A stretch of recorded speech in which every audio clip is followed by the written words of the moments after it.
recording.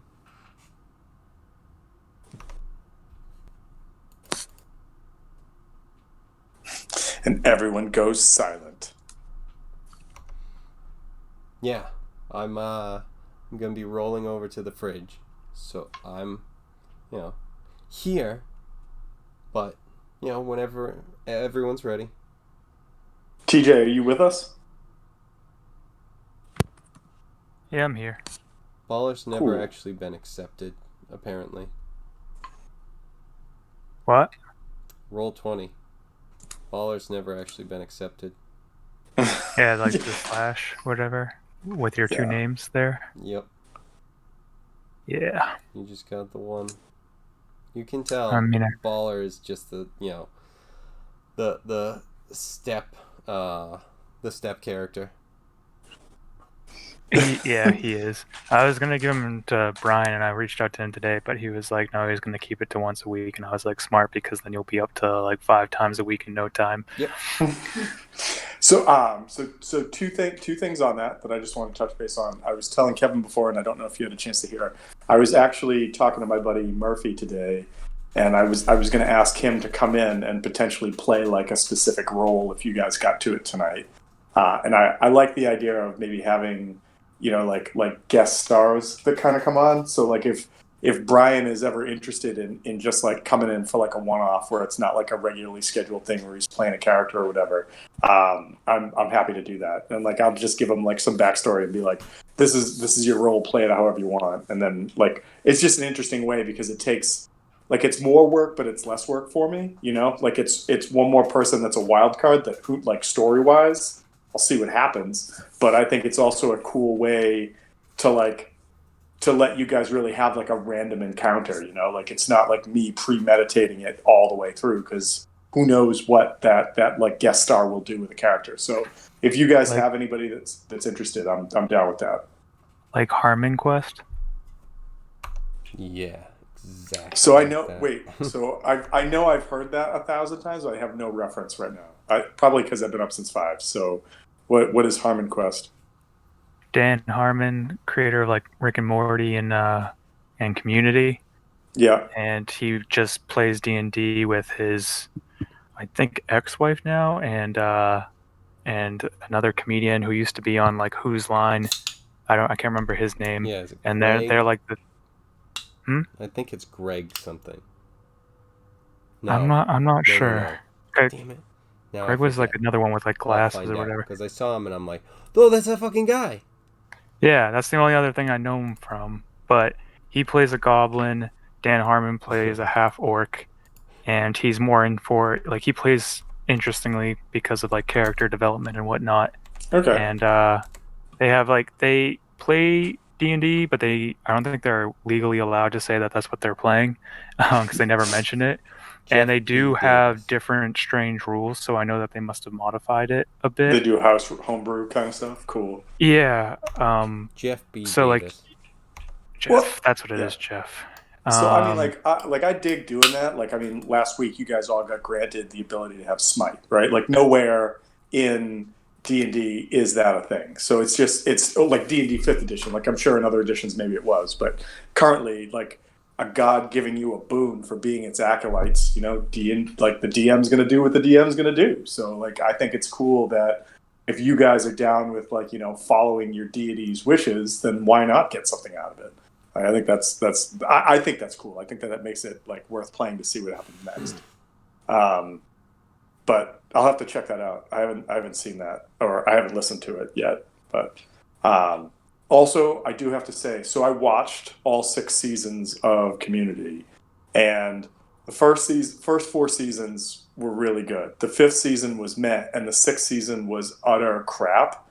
But that's my opinion, but I do have to say that like the last episode, the way they kind of ended it, I thought was kind of cool. Like, did anybody else ever watch that, like to the final episode, or no? Yeah, I did. I thought that Kevin, I don't like. Obviously, Kevin, you've made some comments before that you weren't a big fan of it, but the last episode was kind of cool where everybody pitched what the 7th season should look like, and they did these quick snippets of it. I just thought that was like a really cool way of like walking away from it because it was everybody's viewpoint. I hadn't seen that as an exit strategy before, so I don't know. I thought that was cool. What were your thoughts? I don't really remember the finale all that much. I just I kind of had it at that point, just in the background. Like, I know for whatever reason that the fan base thought season 4 was the worst, or at least that's what the actors said, because Harmon was fired from it and then he came back on, and then they were saying it was getting better again, but it really like lost its spark after, Chevy and then Donald Glover and whatnot, and then like the last season with it like revamping and them getting sucked back into school, it became, I don't know, too contrived. Yeah. It's like they should have, if they were going to do multiple seasons or whatever, they should have just gone by like semester, but every season's like a year. And then it's like, oh, now you get sucked back in and now they're teachers and now they're this. And it's like, it just like, I agree. Like, honestly, I finished watching it just because every now and then in like that 5th season, there was something that was interesting. And you're like, oh, maybe they're back on track. And then it would just get stupid again. And I was like, ugh, no thanks. But anyways, all right, we came here to play some D&D. I made a couple comments, and there is one other thing that we need to take care of. But who wants to give a quick recap on when last we left our adventurers in a chalky sand-filled cave somewhere in the Underdark? We were hiding against the wall, and then we heard an army coming, and we wanted to get out of the way. So, not so stealthily, tried to cross their path and got caught. Some quick thinking from our sorcerer friend made a wall of fire, allowing us to get away just barely. And we found this crevice in the wall. And what happened that night? We didn't take the long rest completely yet, right? I'm going to say that you guys are still in the process of taking that long rest, but it was during that long rest that, if you want to talk about what happened, you can talk about what happened. I thought we finished because then in the morning, I know Elzarin had a different hairstyle to match the vision that he was that he had seen. I'll allow all of that, but I'm gonna retcon it because there was something I forgot to mention. Last week. So anything that you said happened when you woke up, fine. But basically, so for anybody who ever listens to this, first of all, I apologize, and then second of all, so Daryl has visited you guys and has given you a quest. And what was that quest? To increase followers, correct? Nailed it. All right. Spread his word. Yeah. And where did he say that you could find these like untainted followers? Beyond the gleaming caverns. Yep. All right. Nailed it. Okay, good. All right. People are paying attention. I like this. That being said, Reamer, you were granted the ability to see in the dark now, which was something that was a bit of a problem. Seraph, actually, Els, you're gonna have a new hairdo because why the hell not? Baller just feels like he met himself. Like there's a saying that if you ever meet the Buddha in the road, you have to kill the Buddha because on your quest to become the Buddha, you can't be the thing. Like you can't like exonerate or overly worship something that isn't you, because becoming the Buddha is becoming your best self. And so I just find it funny that Baller just sees his deity as himself.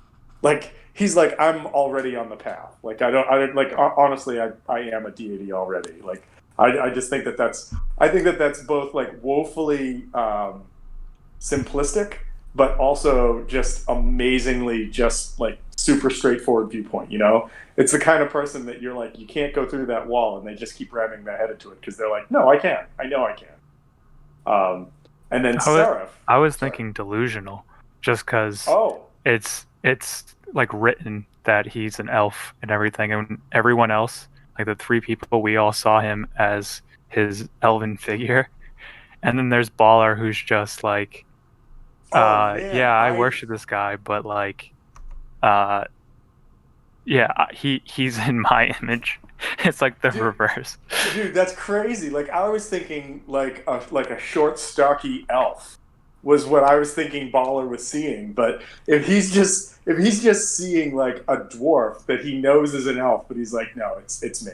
It's just me. Like that's amazing. I think that Yeah, that's like amazing. his reflection. That's what he chooses to view him as. I think that that's fantastic. That's even better than what I was imagining.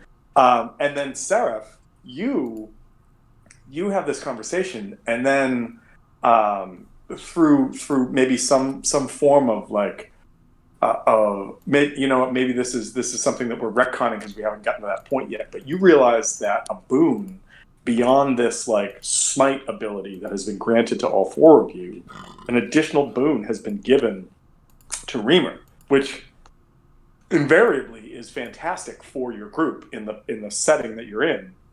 But you maybe feel like some pangs of jealousy. Like you were the one that received a vision first. Like why are you now, the unfavored, or why are you now not getting the word of your god? Like what's happening? And it's then that you get this sort of like whispered message, almost like an afterthought. And do you remember what that said? To find the sword. Find the sword, but there was a second part of that.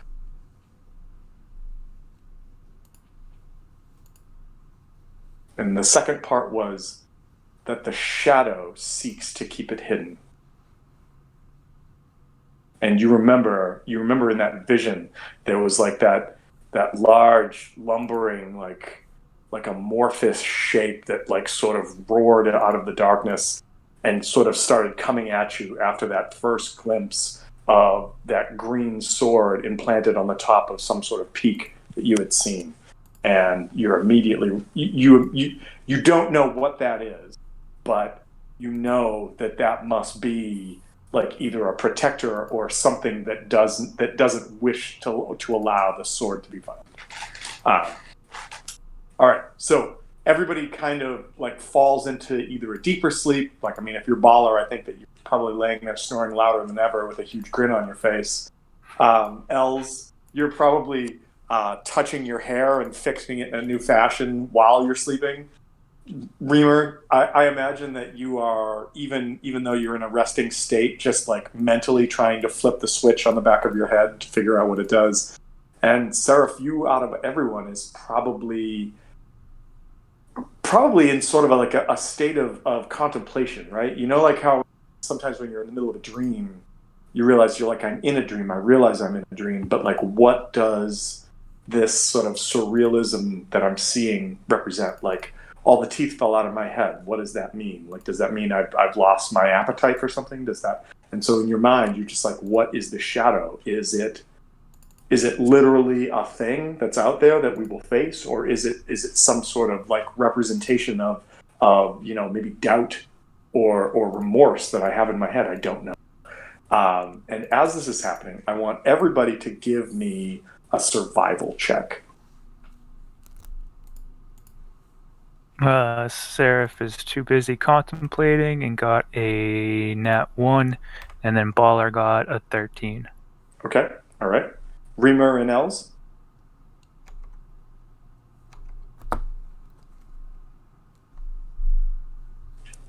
One second. I was just going to say, Kevin, you're muted.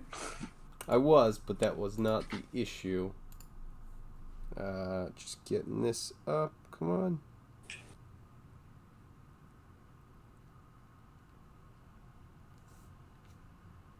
Okay, so we have 24 and 20. Okay, so both Els and Reamer kind of come out of it a little bit, like come out of their sleep a little bit. Some couple hours later, Reamer, maybe this is after your like 4 or 6 hour of downtime that you were in, and you hear, and you recognize it as the sound that you heard previously to coming in the cave. And as you kind of look, you see those sort of lizard raccoon things. There's like 3 of them that have come into the cave, and one of them is sitting there kind of looking at you, like quizzically, kind of like with its head cocked to the side, sort of like with like its tail, like it's making this sound with its tail. It's not making any sounds out of its mouth. And you see one over by Baller with like its head in like maybe like a knapsack or like his backpack or whatever he's got, kind of rooting around. And you see another one that's sort of like smelling Seraph, like kind of like a cat, like not close enough, like close enough that it could attack him if it wanted to, but more like, what the hell is this thing I'm smelling like? And you hear like as its tail kind of rattles softly. What do you guys do? I'm gonna have Reamer try and go over and pet the one and like gently take the one that's going through Baller's bag and do an animal handling check to try and, Are you do okay? So you're going to the one at Baller's bag, or the one that's right in front of you that's sort of sitting there looking? You know what? I'll have him. If I could have him pet the one that's sitting in front of him. Okay. So give me an animal handling check. Okay. That is a 13. 13. I'm going to give you a bonus because this is the same one you tried to interact with before, and it starts to like hiss a little bit, like out of its mouth, like, and then you kind of pause and you come forward a little bit more, and it stops and it comes up and it smells your hand, and then it kind of nuzzles against your hand. As you're doing that, give me a perception check with disadvantage. Okay, let's get the one for disadvantage. All right, so that ends up being what is that? 23. With disadvantage, it's a 23? Yeah, I have advantage, right, so it cancels out. Oh, so it's just a straight roll. Okay, yeah. Cool. So the one that's over by Seraph, like, kind of looks towards you and this creature that you're sort of touching, and it like kind of doesn't know what to do, so it starts backing away, not hissing, just like backing away, like not knowing what to do. And then you look over towards, like, just briefly look towards Baller's bag or Baller's backpack, and you see the one that had gotten in there is now running away, and it looks like it has something in its mouth. I'm going to tell you right now that that this creature, after getting the DC that you made, I'm not going to tell you the bonus that I gave you to sort of make this connection with this animal. It's tentative at best. So what do you do?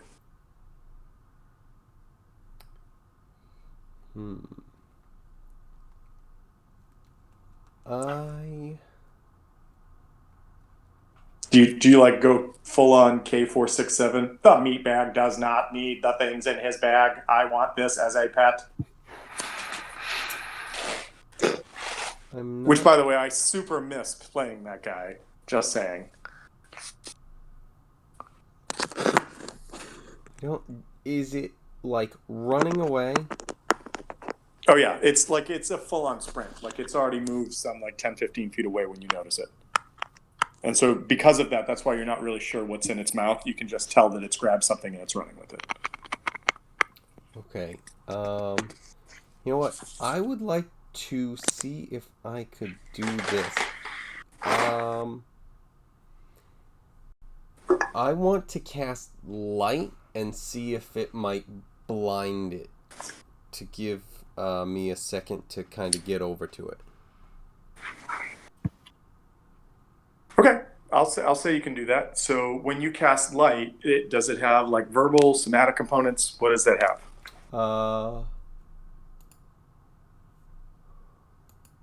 Verbal and material. Okay, and so I'm assuming you probably have like a spell focus, so that you probably don't. You can eschew needing those. Betting in the fridge. You probably don't like. You can probably eschew the need for like the actual material components if you're doing this. So, I'm gonna say I'll allow you to do an animal handling check to like not frighten the one in front of you if you're gonna do this, because you're now not focused on it. You're doing something else, and you're sort of like speaking in a voice that isn't soft to make this happen. So you need to make I won't give you disadvantage, but you will have to make another animal handling check if you want this thing to stay cool in front of you. Okay.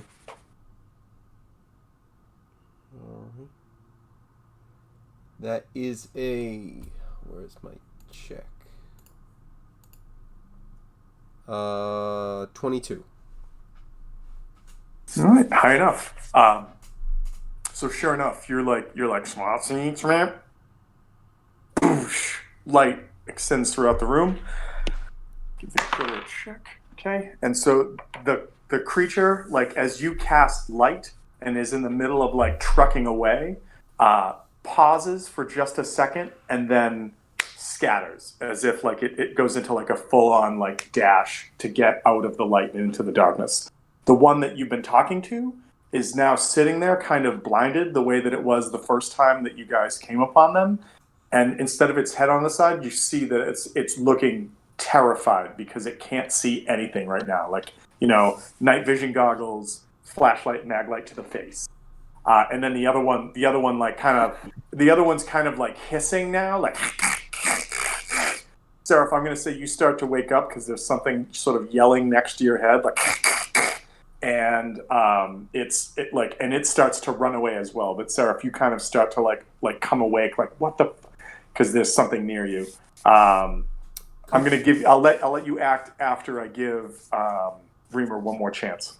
Could I make a perception check to see if I can see what was stolen?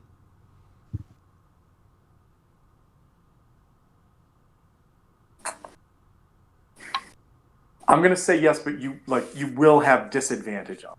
You won't have like, I know that your character has advantage, but because of this scenario, I'm giving you disadvantage because the creature's running into the darkness outside of the light. You have your light vision on. You can't see. It's in that weird gray vision. I'm not trying to be a bitch about this, but like that, I'm gonna impose disadvantage on this for you. Okay, 21.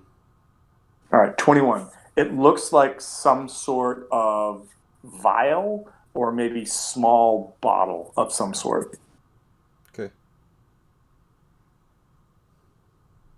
Do you want to do anything else on your turn? Because there is still the creature in front of you that now looks like totally horrified. No, I'll actually turn off the light if I can. Okay.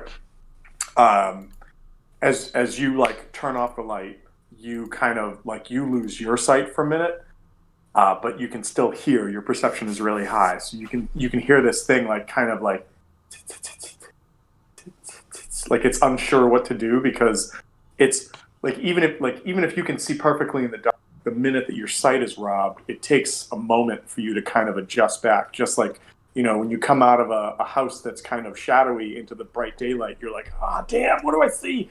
And then it takes a sec for everything to come back in. So it's still standing there. It's not. It's still horrified, and the other critter has started to run away. I'm going to cut over to Seraph. Seraph, you kind of wake up. Give me a perception check, and I'll tell you what you're aware of.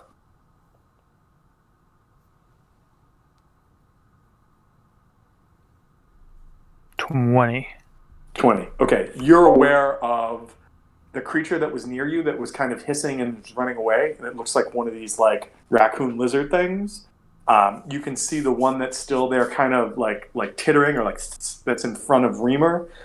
You're aware that Baller is snoring, and Els is just playing with his hair at this point, like just sort of like maybe if I, and then with this, and then if I do a little bit of this, maybe some of this. And I'm saying that because I completely forgot that Els had been awake, and so I don't want to go back on. I just want to get. So that's what you see, Seraph. So what do you want to do? I'm sorry. Did I see the whole everything that Reamer saw? Yeah, the only thing you're not aware of is the one that ran away with the thing out of Baller's backpack. Yeah, in that case, I would just continue to contemplate then. If I didn't see that, No, I laugh because so it's like when my daughter wakes up in the crib but doesn't really wake up, and she's like, "Rah!" And so I sit up and I'm like, "What's happening?" And then I realize she's still sleeping, so I'm just like, "All right, back to sleep." So you're like 100% just like, "What the hell is that thing?" Oh, it's nothing. All right, right back out. Okay. So Reamer, back to you. What are you doing? I'm going to just kind of pet the one that's there by me. So it still seems really hesitant about you, like it's largely because you flashed a flashlight in its face. But it's still like it'll smell your hand, but it's not like nuzzling against you or anything. It's just sort of like, and you can tell like it's like that thing, like when you're like, come over here, talk to me, like it's a dog or a cat, and it like comes near you and then it kind of backs away, like it's not hissing or anything, but it'll come near you again, and it's like, I don't know about this. All right. So yeah, I'm just gonna head back to where I was and just kind of sit back down. All right. Do you want to try to do anything else to compel it to like come towards you, or are you just giving up on it?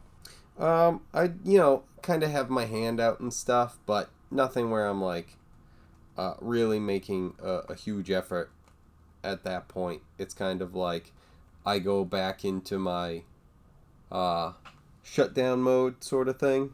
Well, I was saying you were basically done with that. So like you don't like you're kind of like you needed your 4 hours, your 6 hours, whatever it is. So you're basically you've completed what you needed for a long rest. So really, the only other thing besides keeping a watch to make sure like some giant monster doesn't come in and eat everybody is really the thing that's in front of you. But if you're going to go back down and just sit down, I'll let you give me one more animal handling check. And if you want to do something to add a bonus to that, let me know what you're doing. And if not, then let me know what you get. Yep, I'll just go straight up with it. That is a 22 again. Wow. Yeah. Okay. 18s on those. What's funny is I'm like, okay, he's not going to do anything. I'm going to increase the DC on this, so this is what it's going to be. It's not going to work. And I like set it in my head, and I'm like, DC 22. And you're like, got a 22 on it. Okay. So as you sit there, the creature kind of calms down a little bit, and eventually comes over, comes up and like smells your hand, and then kind of pushes against it, like kind of like a cat nuzzling, and then kind of flops over and like shows you its belly. So. Like, do you continue to try to pet it, or like, what do you do? Yeah, of course. Okay, and so it basically is like a cat that's just like, but instead it's like this weird like, and you notice that like a dog wagging its tail, like it's wagging its tail, like vibrating its tail, and that's making that sort of like rattle that's at the end of it rattle, but in that sort of like kind of way. And you continue to do this, and as long as you continue to do this, this animal is going to hang out. All right, so fast forward for a little bit of time, and people start waking up. So Els, you have a new hairdo. Give everybody a reminder. What is that hairdo? It's long, very sorry, what? flowing down. People start waking up, and then what happens? Oh, I said everybody starts waking up, and Els has a new hairdo. Tell us what that hairdo looks like. It's real long, past my waist. Now it's more of a bright red, um, with kind of like streaks through it. It's almost shimmering, and a nice red goatee. Bright red going there. Okay. All right. Um, cool. So everybody kind of notices Els is rocking a new look. Baller gets up. Seraph gets up. What do you guys doing? I think just gathering up all the gear, getting ready to travel again, looking for another place to go. Okay. Probably just All right. reviewing the map as well, the goblin one and the dwarven one. Well, it's funny you mentioned that because you go into your bag and the dwarven map is still there, but the goblin map is missing.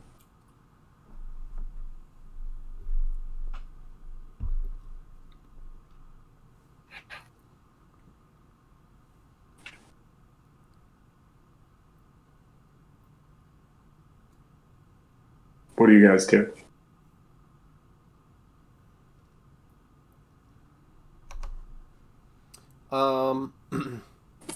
Would I know about this at that point?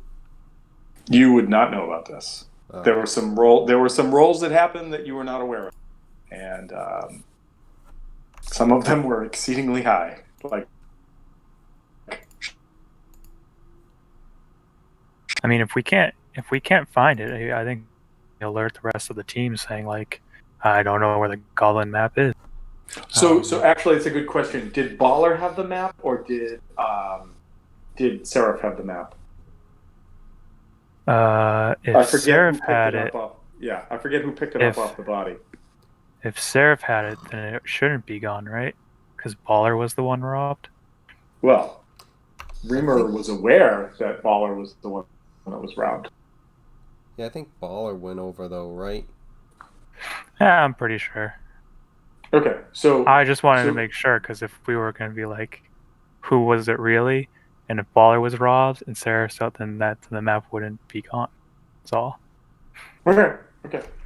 I'm just going to let you know. Truth be told, there were 4 of these cave critters in there, and there were only 3 that Reamer was aware of, due to some incredibly high rolls. I did not anticipate that happening, but it happened. So you guys get up, you start packing up your bags. Somebody says like, "Hey, let's check the map," and whoever has the dwarven map produces the dwarven map, and the goblin map is missing.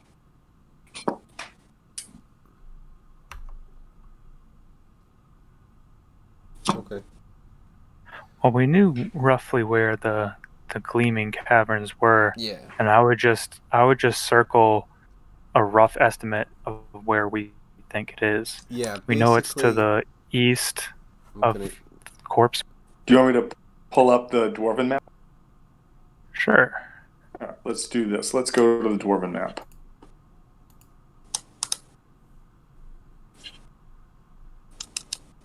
Yeah, so there's Corpse Shadow there, and we know it's to the southeast. And we would, I think, just put a circle like right here or something, just to circle out. You mind if I draw on this? Yeah, go right ahead. I mean, like, treat this as if you guys have the map, and you're sketching things out, kind of thing. And it would be somewhere over. Oh no, I thought I was doing freehand. But you drawing anyway, shapes? Yeah. Yes. I did. Oh yeah, draw shape. I thought it was freehand. But anyway. G. Oh yeah, that's good. Gleaming caverns. And we went around this way. Of Oh, nice job, okay. nice job, Kevin. Did you do that with a mouse? Nice job. Yeah. So I mean, because right now where we are, we've got like the stalactites or whatever. Would you guys like to see like the actual map, like to get some reference points? Well, because I know we had we were in like the center, but we went down south and found the like area that was like the thing that wasn't just a big open area. So you're thinking it's closer to here or whatever, like down? Yeah, and then I know, like I said, we went around that way. On Let the me thing. let me do this. Let me do this. This might help out a little bit, because I think this might help out a little bit. How do I get everybody to go to the place I want them to go to? Shift ping. Shift ping. Okay. So I gotta go do shift ping. Everybody there? No. Mm-mm. Hold on. Oh, it's because I'm not on the right thing. So everybody there? Yeah. Okay. And so, like, I don't know how zoomed in or not zoomed in. The red dot represents the mouth of the cave you guys just went into. If you guys go back a bit, you'll see like a pathway that kind of leads off of where the giant, like I don't know, godlike or demon-like corpse was. You find like where the pathway through the walls were. In fact, I think your figurines are on the wall, basically still right there, and where like the hollow fields were, where like the explosions all happened, and so you know that somewhere. Like I'm a little zoomed out right now, but you know that somewhere to the northeast is Corpse Shadow, the Goblin settlement. You know that somewhere like over here is. Can you guys see where I'm pinging? Yep. All right. Over there is where that like army of hobgoblins that you were aware are clearly like traveling back and forth on a regular patrol because of like the tracks you saw prior to them showing up. And somebody give me anybody have an like what's everybody's intelligence? Like what's your total? My total.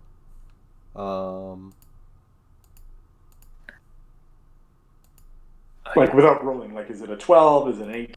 What's your intelligence? 12 for Seraph and 10 for Baller. All right. 14 for Elzarin and 7 for Reamer.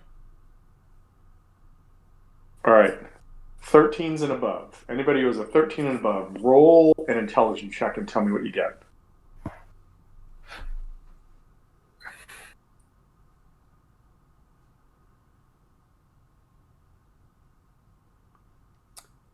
$14. 14. All right. You remember a couple details from the Goblin map.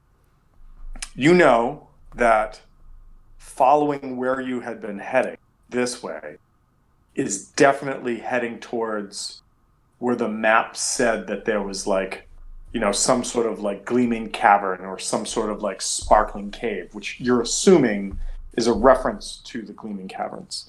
You also know that there was like some reference to some sort of like purple death or like purple hole, like danger kind of thing that way. You also remember with that roll, but you're not sure where it was, but you know it was headed that way. You also remember that headed this way, there were some references about crawly things and I don't know, there was a warning that was that way as well. And so you remember some potential danger going both ways. So with that, what would you guys like to do? So, was at the point, excuse me, that we walked into this cave, had we already gone to the, as we're looking at it on the map, to the left, you know, southwest of the like area of kind of like rocks and stuff. Give me a wisdom check or a survival. Give me a survival check. Because remember, you guys were a little confused as you were running around in the darkness. 7. You're not sure. You think that that's where you went, but you're not sure. So, like, were we following, like, once we got to that thing, did we follow it for a while, or did we... Yeah, so remember, you guys ran out in the middle of nowhere for a little bit, to the point that you were trying to lose the people following you. Some antics ensued, and you were like, shit, we are literally in the middle of a giant black cave, and now we don't know which way we're supposed to go. I think it was Baller made some really good like survival checks, or somebody made some really good survival checks. You figured it out, so you think you were heading in the right direction, and you came to a large stone / like cavern wall that seemed to run to the left and the right. While you were standing there, you think you went to the right and followed that along so that you would stay away from that sort of marching force that you were escaping from. Yep. And after a little while, you came across some of like those skittering things that actually give me one more animal handling check. Tell me what we got. 5. Okay. The critter like runs away as you guys kind of start prepping and getting ready to go up for the day. It had been hanging out, having a great time with you, but when it sees everybody else moving, it's like, peace out. Yep. Runs away. So you found those creatures, and then you followed along with your hands out, and you finally found this opening, came in, and just were like, thank God, this seems like a safe place to crash for tonight, and went into the cave. That being said, I also need everybody to give me a Constitution saving roll. And everybody with the exception of Baller, to give it to me with disadvantage. Everyone gets +3 because of Seraph. Goddamn paladins every time. So Baller got a... Yeah, Baller doesn't have disadvantage. Baller's just a straight roll. Baller got a 28. So Seraph got 10. Okay. How about Reamer and Els? 16 for Els and 13 for Reamer. Okay. Cool. Thank you for that. All right. So you guys kind of like load out your stuff, get ready. The little like cave critter or runs away. You guys kind of follow suit. Do you guys kind of like maybe like eat some breakfast, eat some food, or you just like pushing on with like no food? What are you guys doing? Rations would be good, yeah. Yeah. All right, so you break out some rations, get that done, put it in your belly, feeling pretty good. You guys move out, like start heading out to the cave mouth towards where the red dot on the map is right now. And I would like everyone to give me an investigation check.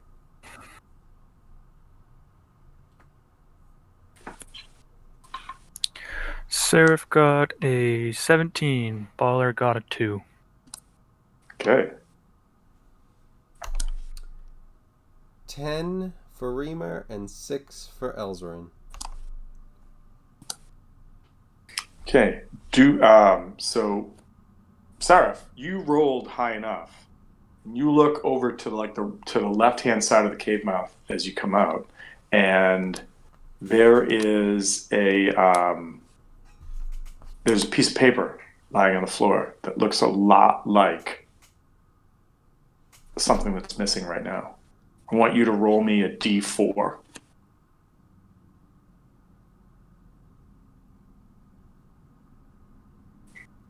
1. Okay. And so you stoop down and come on. What's going on? You stoop down and what you see is this sort of tattered piece of paper that reveals this. Sort of a quarter of the map. And you see the thing that says like Devil's Tooth, Drow Friends, Unknown but no dwarf smellies, ha ha ha kind of thing. And you found a piece of the map. And so it looks like whatever took this out of your backpack or whoever's backpack maybe like tried to chew it a little bit and then was like, this isn't food, and just took it off again. He ate a lot of it to then realize that it's not food. Well, maybe these things are super dexterous and was just like did anybody ever see the movie Tommyknockers? Terrible, like good book, but terrible. Well, okay book, but terrible movie. Anybody ever see that? I know I'm dating myself, but there was this dude that here. Yeah, just shut up, Lucas. Just punch him in the throat, parenthetically. But he's not that bad. Yes, he is. No, he's not. Yes, he is. Anyways, there's a character in it that's like super fucked up in his head, and the way that he stays calm is he takes pieces of paper and just rips like strips off of it continuously. And like throughout the story and throughout the movie, like you'll just find him in a room like sweating, just like I feel better, and he's just like just ripping paper. And I'm so happy that despite all of the crazy things I've seen in my life, I've never seen that in a room, because that's madness in a level I don't want to see. So who knows? Maybe that's what these critters do. By the way, does anybody have like a decent name for what they want to call these things? These sort of like lizard or snake raccoons? I have an idea, but I don't want to impose my will on your guys' adventure. Scones. Scones? Scones. They remind me of dried bread with blueberries or cranberries in them. Yeah, snake raccoons. Scones. Scones. These are total scones. That's why we're down here. That's the thunder below. These scones. They're thunder scones. Kevin, how do you feel about scones? Are you 100%? I'm good with scones. I'm going the wrong way. I'm good with scones. Okay. All right. So you guys have met some scones. Cool. All right. So you kind of like loaded up. You found this thing. You rightfully, not rightfully, whatever. You kind of get the feeling that like depending upon which way you go and wherever this critter went, you might find more of this map. But you also remember that the size of this cavern that you were in before you got there, if it's not immediately within like your sort of proximity and like a decent either like, you know, perception or investigation roll or maybe even a survival roll, like you're just going to walk by it because it's just going to be there until the end of time kind of thing. So that being said, you've got a little bit of the map back, get an idea, or go back to the actual map, and what do you guys want to do?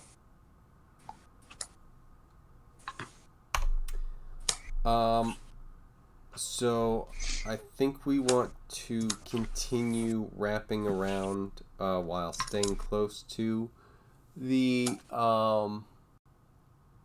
rock as possible, and like tracing backwards or moving forwards to wrap around like so heading. I'm sorry, I gotta zoom in a little bit here. So heading this way, like to the left. Oh man, I'm not on the right thing. I don't know where it is now. Like, oh shit, sorry. Shift click. Did that work? All right, yep. Yeah. So like heading this way or heading back the way you came? That way. Okay. And also realize that like the size of this map is not like what you're measuring out. Just remember that, right? Okay. Yeah. As you guys kind of come out of the cave and start heading towards the left, Everybody give me a perception check.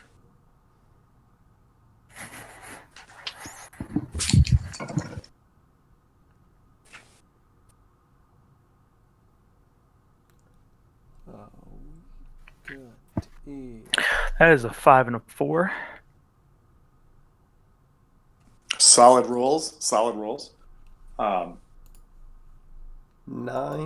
How about Reamer? How about 9 and 23. I'm assuming for Reamer, what was L's? 9. Or is it reversed? 9. Okay. Reamer, did you flip your switch as you came out, like extinguish the? Oh yeah, that okay. thing. All right. That thing's going, and I am, dude, this is awesome because because God, you're not two giant blue mag lights in the darkness now. No, Yeah. I don't even care about that. It's just the fact that my God did this. Check it out, guys. Dude, did you guys see this? I imagine like Seraph just starts muttering and then stabs you right in the back of the head. I don't even know what happened to the robot. The robot's I don't think Seraph would care the most. I think Els would care the most, being that Els is the favorite of everything. I don't know. El's got a new hairdo out of it, so. It's true. He might be too self-obsessed to notice. I don't know. I don't know. Yeah, I mean, Elzarin loves himself some Elzarin. But, Els loves Els forever. As I said before, he has faced rejection before. It's not all the time, and that's the thing. Next time, it won't be. So. All right. So, there's no way for me to do this, for not everybody to see.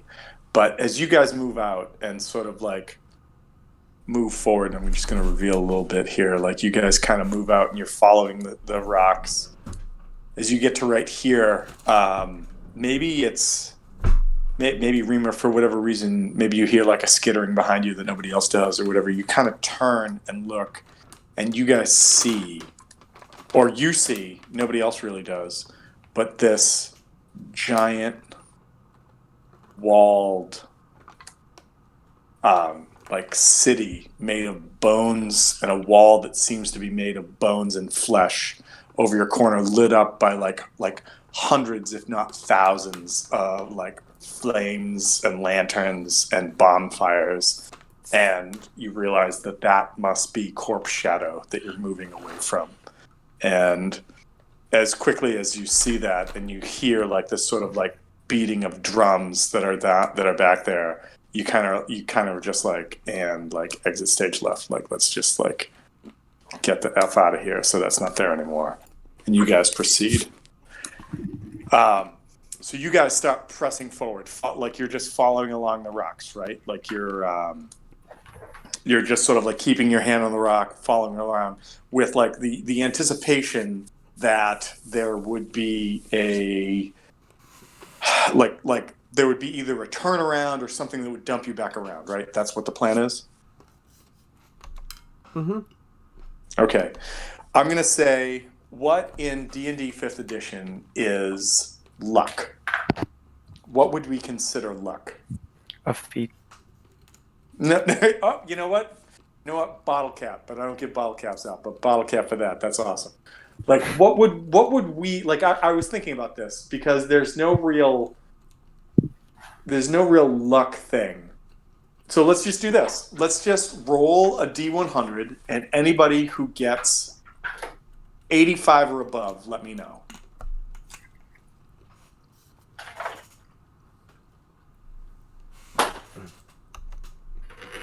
Is that each of us or each character? Each character. So each of you will do this twice. And anybody who actually just forget the 85. Just tell me what you got.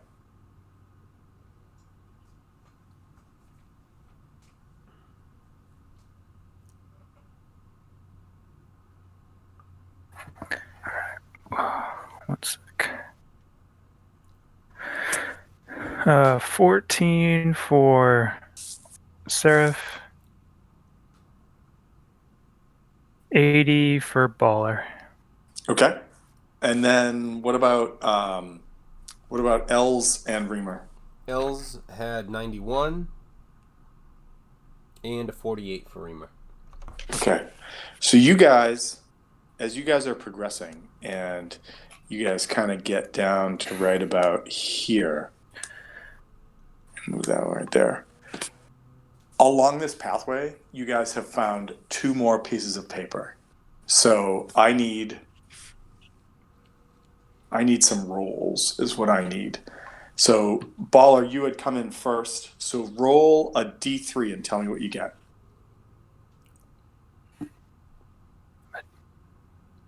So on a D3, pick anything that's divisible by 3. So on a D6, a 1 and a 2 is a 1, a 3 and a 4 is a 2, 5 and a 6. Got a 6 on a D6. So it'd be a 3. All right, cool. I got to do this. Okay, and then was it Els or was it Reamer that got the other one? Elzerin. Els. All right, so roll me a roll me a 50 percentile, like whatever you want to do. Give me tell me if it's high or low on it. High. Wait, are you calling it or you rolled it?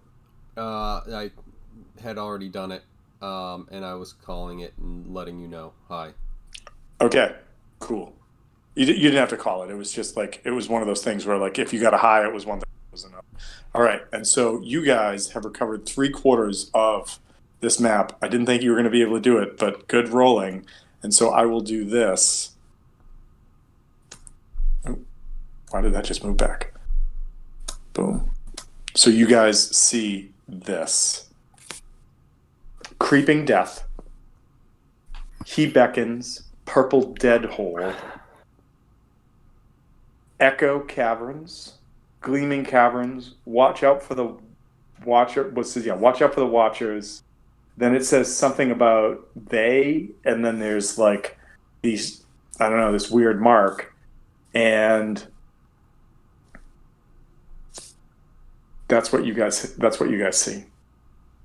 All right, I think the plan is thinking that we're here and continuing and hoping to wrap around when we see that there's like an opening, because that'll lead us to, being able to jump across like that. All right. Everybody's okay with this? Yep.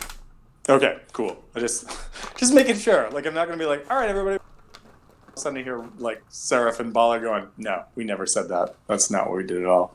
Okay, so let me move you guys back to the map and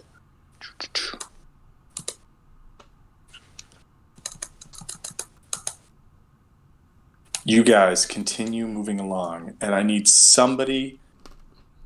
Let me zoom in on this so I can see a little better. All right, as you guys are moving along the map, and I know we don't have characters on it right now, you guys start to see that everything starts to flatten out a little bit. So like as you're progressing, following this rock like this, everything starts to flatten out, and you start to see that rather than like the chalky white sand that was in the caves, there's this.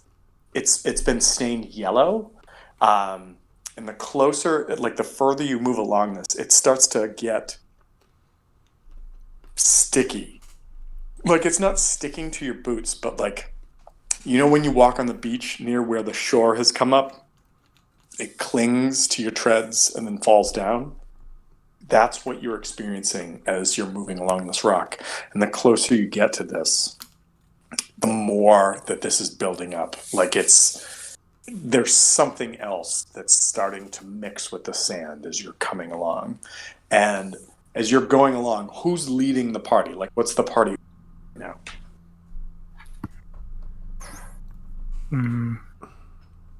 Seraph, Baller, Els, Reamer, I'm guessing. Okay. Is everybody walking with like a handout on the wall, or is like the person in front doing that to control the pathway and everyone's just following the body in front of them? We would all kind of touch the wall. Yeah. Okay, in that case, everybody give me a perception check.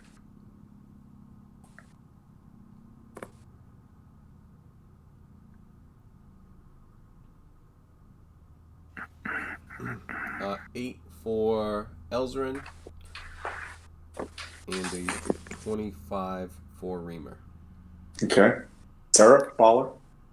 18 for Seraph, 5 for Baller.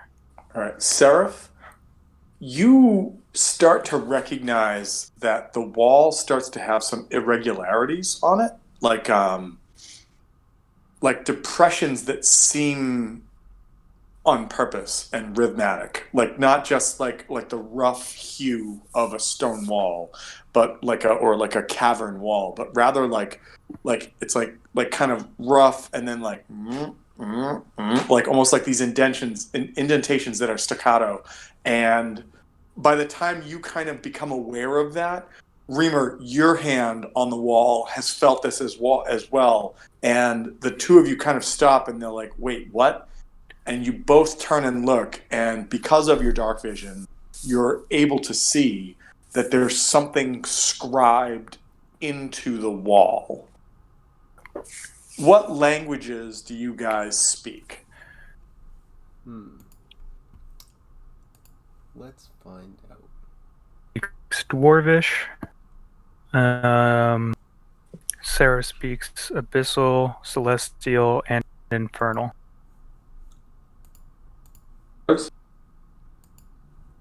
I'm just checking something real quick. I love how you guys are like patrons of an elven deity and you don't speak Elvish. It's awesome. Both of my guys speak Elvish, Common.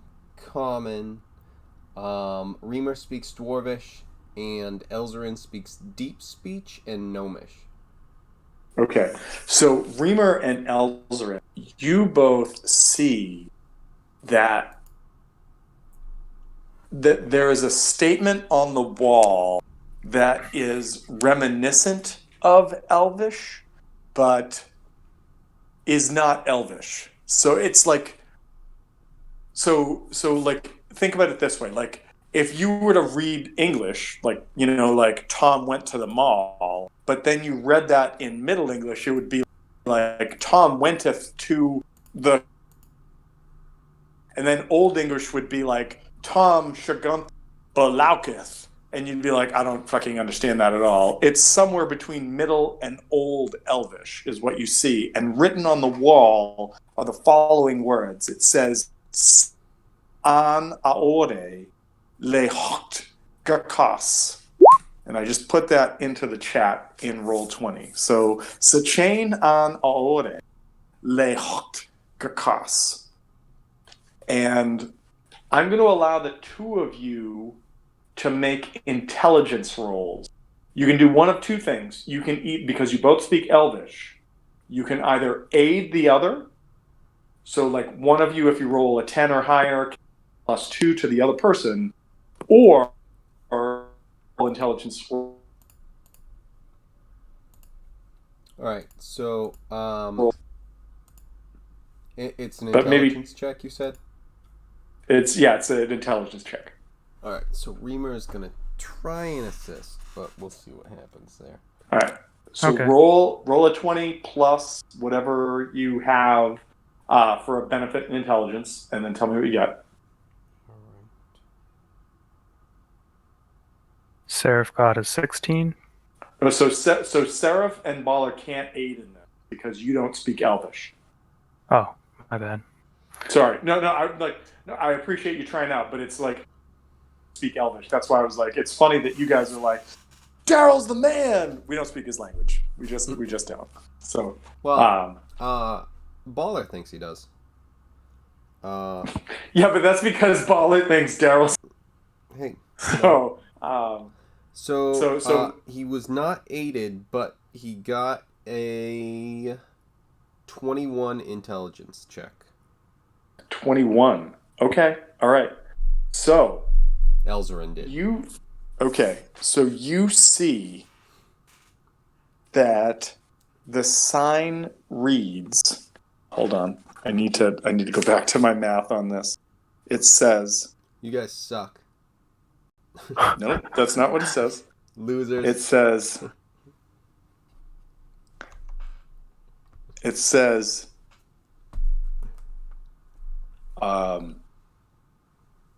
People from Phoenix. It's like the first. No. It says people with penis. No, that's not what it says. All right, so it says the first word, chain. You're like, it's on the tip of my tongue, but I can't make it out. On is which is the. Iore is orhard, which is shepherd, and it's like the shepherd. And then at the end it says 8, and you're kind of fucked up on it. Like you're like, I don't know what this says, and then you're like, kakos. Oh, lost legs, and so it says Sechain, the shepherd, and then it says 8 legs, and so you're not sure of anything else, but that's what you get out of it. 8-legged shepherd. Spiders in the goddamn drow. Fucking Underdark bullshit. If anybody has a spell like comprehend languages or anything, you can burn that spell and know what this says. No, only tongues. Oh, and wait, tongues is only spoken, right? Well, technically, mean, if it's something where if Elzarin can say it and Reamer could then understand it. Yeah. So I was just going to say to you that, like, if I was playing this and somebody said to me, I can only understand it in tongue, and I was like, well, I'm going to say it to you as best I can, then I would absolutely allow that. I mean, clearly you got to burn the spell, but I mean, at the same rate, like, yeah, I would totally allow it, because I mean, you've got 2 people that can speak and read and understand Elvish, so clearly one of them can try to read this to you, and the other, like, I might make you make a check, but you're going to have like a huge bonus to this because of tongues in nature for a spell. That is, you know what? I think I'm gonna hang on to that, because that is a high level for a spell. Oh, Wait, a high level first level spell, or just a high level spell? For a spell. It's a 3rd level spell. Yeah, that's what I was like. Well, no. I mean, like, if you want to burn it, yeah, Jesus. That's 7th level. That's, you know. I highly recommend you burn it. I mean, because I'm your DM. Yeah, so yeah, you should totally burn it. Yeah, unfortunately. It's something where it's like, I'm looking at some of the stuff too, and it's like, oh, are any of these ritual things? And it's like, no, identify and silence. That's about it. Wait, tongues? You can't cast tongues as a ritual? Just sorcerers can't cast rituals. Oh, shit, that's right. But Reamer is not a sorcerer. Oh, I thought you said Els had it. My bad. No, Els made the check, but Reamer is the one who has tongues. Can't you cast tongues as a ritual? I don't know, because like all I'm seeing is right next to the things.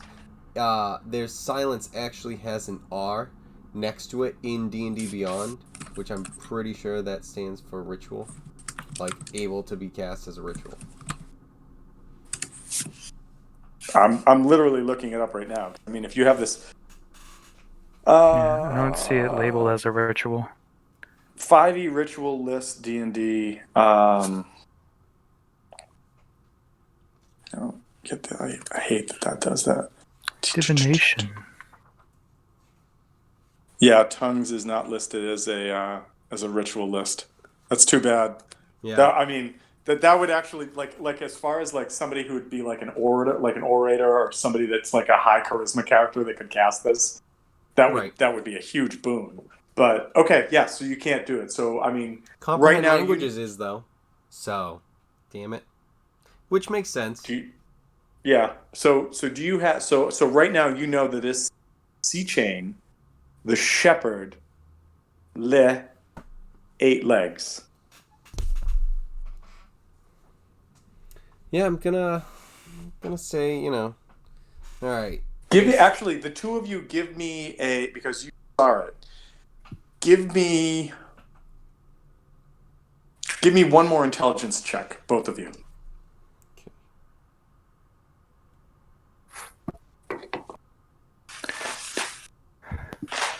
So we have a 17 for Elzerin and an 8 for Reamer.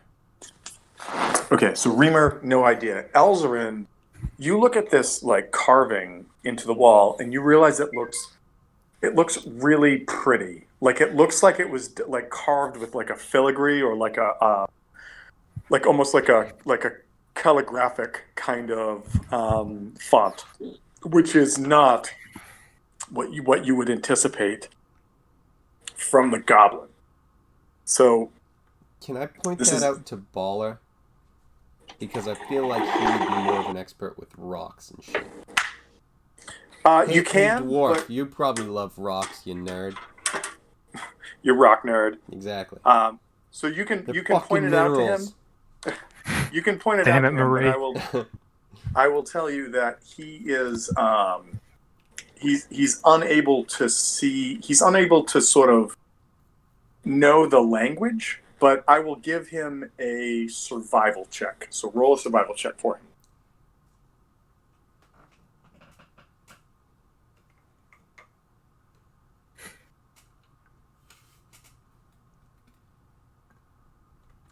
Who? For Baller. Have Baller roll a Oh. survival check. 16. 16. 16.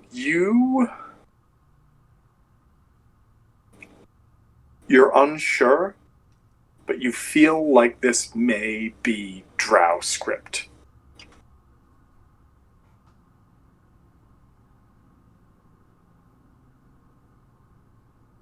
Knew it.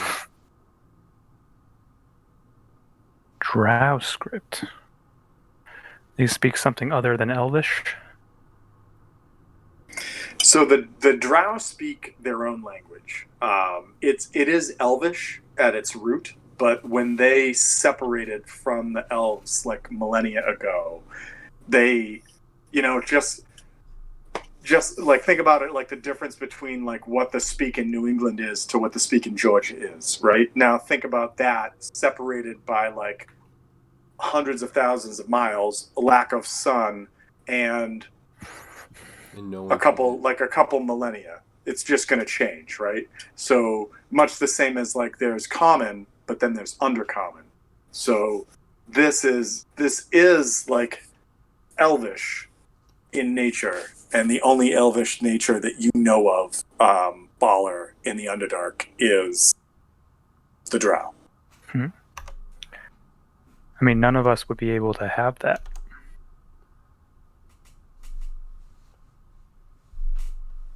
You know what I mean? Oh yeah, no, 100%. I mean, I hear what you're saying. I'm just telling you what you see or what you realize.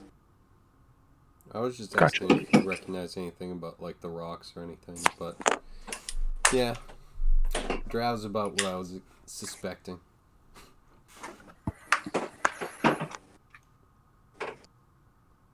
I kind of figured that you guys, you were putting pieces together, but when you were like, "Hey, Baller, take a look at this," because Baller had kind of been out of the equation on this, I figured I would give him the shot of if he rolled high enough, maybe he'd get a little bit more or something. But that's what he got out of it.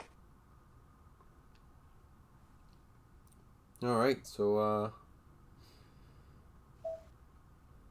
I guess it's kind of something where it's just like, hey guys, just I think be on the lookout for drow or potentially spiders, or worst case scenario, I think, I don't know, but a combination of the two.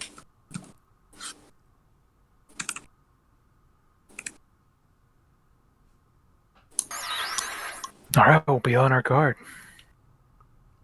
Good. Good. Hold on one sec. No, that's not what I want to do. Come on.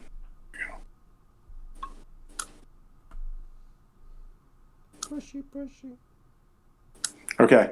So as you guys kind of So as you guys kind of proceed forward, you start to see that the walls start to cave in, like not cave in, but like start to close in around you a little bit, and I need to move you to another map. Like they're And that's getting not how narrow, they're not moving, right? Yes. No. Okay. They are not moving at all. Like I just mean like all of a sudden, like your perception allows you to see. Let me go back to this select mode. You start to see like the cave wall on the other side. You know, like it's kind of like if you're out at sea and then all of a sudden an island or a shore shows up. You know, like all of a sudden there's the shore and it's a little blip, and then the closer you get, you just start to see it expand. So like out of the darkness, all of a sudden you see, and that's why I've only illuminated a little bit of it. You see like the other cave wall right there, and you're like, oh shit, there's like it closed in, because otherwise, who knows? And as you get there, you start to see that the yellow tinge in the sand and on the stone changes and starts to turn to something that looks a lot like webbing. And I'm going to move you guys to a new map. Where is the map I want to move you to? Oh, there it is. Is that it? Yeah, I think that's it. All right, let's do this.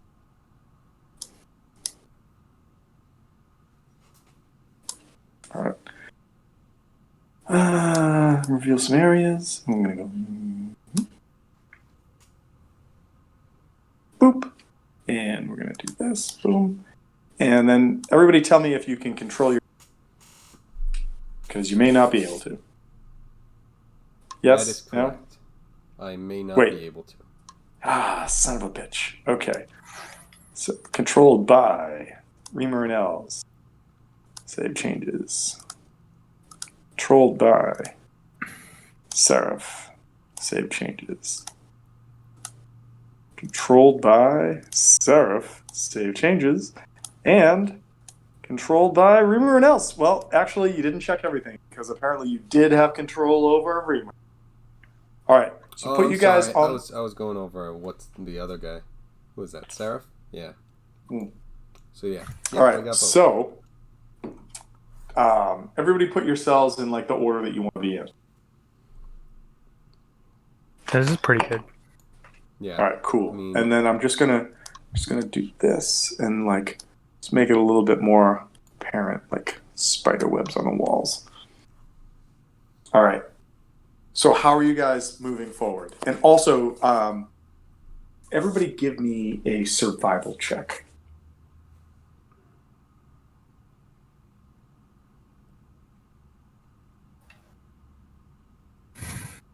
Ooh.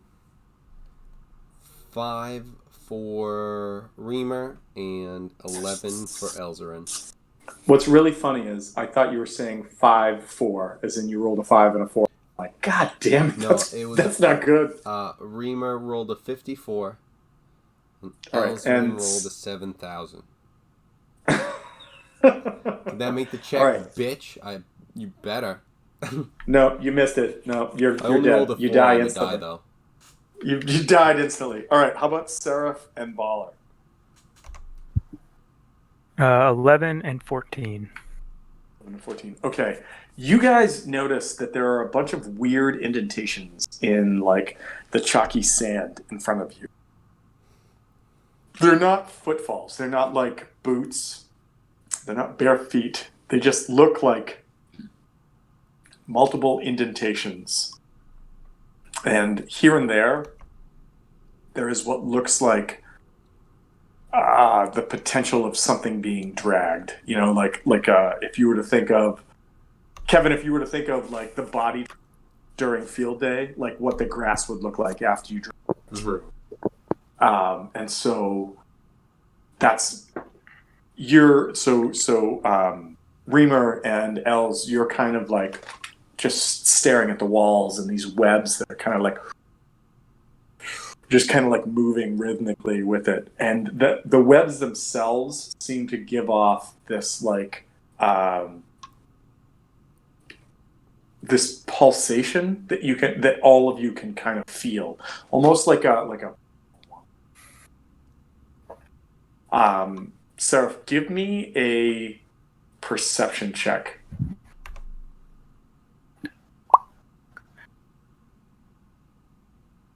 16. 16. You almost didn't notice it, but you look down and you like your hands kind of quiver and you look down and you kind of pull your sword out a little bit from its scabbard, and your sword is like, and like the sounds that it makes to let you know that there's potential danger around. It's singing to you, but like this pulsation and vibration coming from the webs almost made you miss that. But it's like, whoa, whoa, whoa. And like, so you look down and you're like, there's danger around here. What do you do?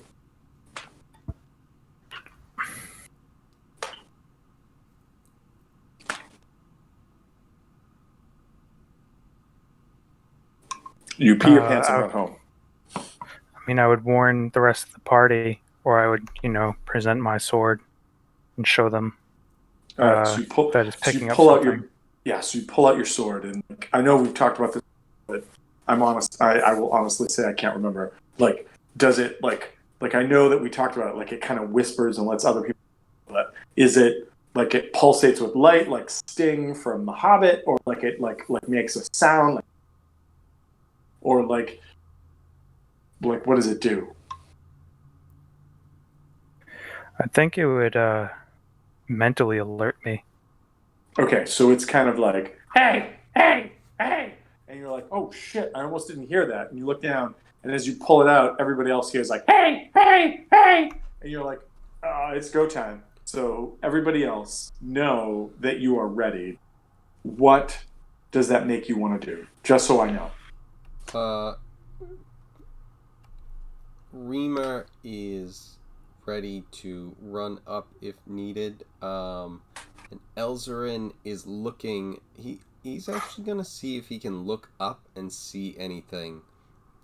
Sure. So Els, you look up and you see that the cavern goes from being like unknowingly tall to shunted down to 30, 25, 20 feet up.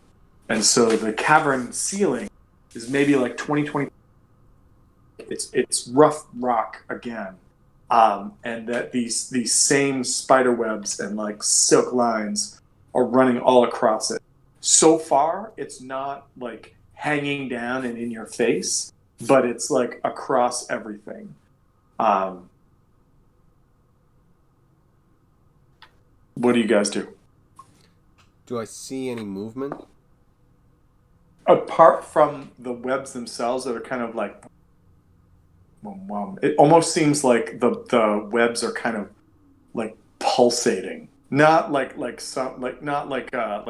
creepy out of a craft thing, but more they're just sort of creating their own beat, like if you were to listen to a baby's heartbeat on ultrasound, sort of wow, wow, but there's no sound to it, so it's just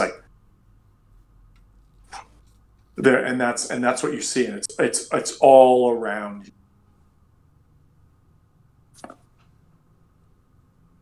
Is it time for a light rock? So you guys can all see, and so looking forward. Gotta do it this way. Sorry. Looking forward, you guys see.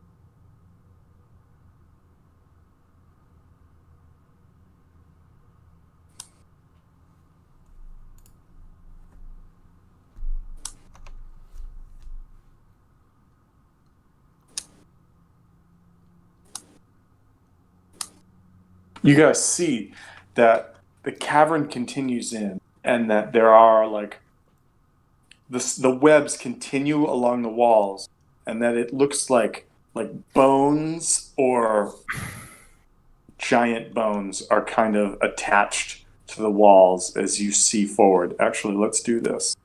Snap to center. Do this. Is it 30 feet, 60 feet? What's your dark vision? 60. 60 feet. Okay, cool. I'll do it. Okay, yeah, that makes sense. Okay. So I'm going to do...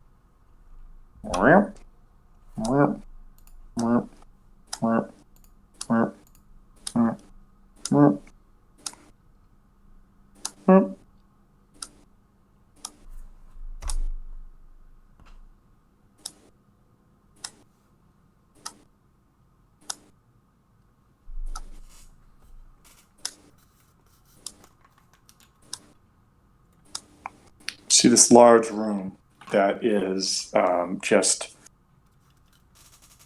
covered more and more webbing and bones, and at the far end of the room you see like a large plank, and that, like, you're just not sure. You're like, there's just webs and sand and these and like stuff and things and detritus, like detritus, how do you say it, like caught in everything. And again, the webs are sort of like they seem to pulsate as you're standing. What do you guys do?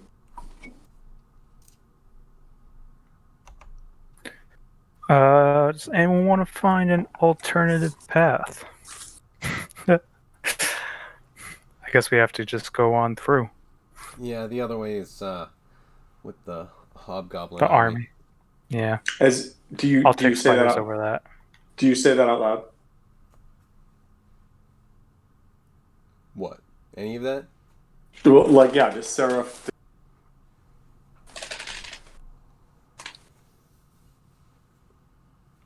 I'm not sure. I know I would with seeing this situation in front of us, I definitely am thinking I want to get 2 rocks. And this is Reamer. He wants to light one up and try and throw it. And then the other one he wants to toss into this web right next to him. So he wants to throw one as far as he can, and then he wants to toss the other one just right here. All right. I'm going to let you do that, but I want to know, Seraph, did you say that out loud? We should find another. Oh, yeah. Okay. So you say that out loud, and you kind of hear your voice. Like, I'm not saying that you're like, hey, hey, hey, hey, hey. But it's just like, you're like, maybe we should find another way. And as you finish saying that, all of you hear, way, like kind of echo into this opening in front of you.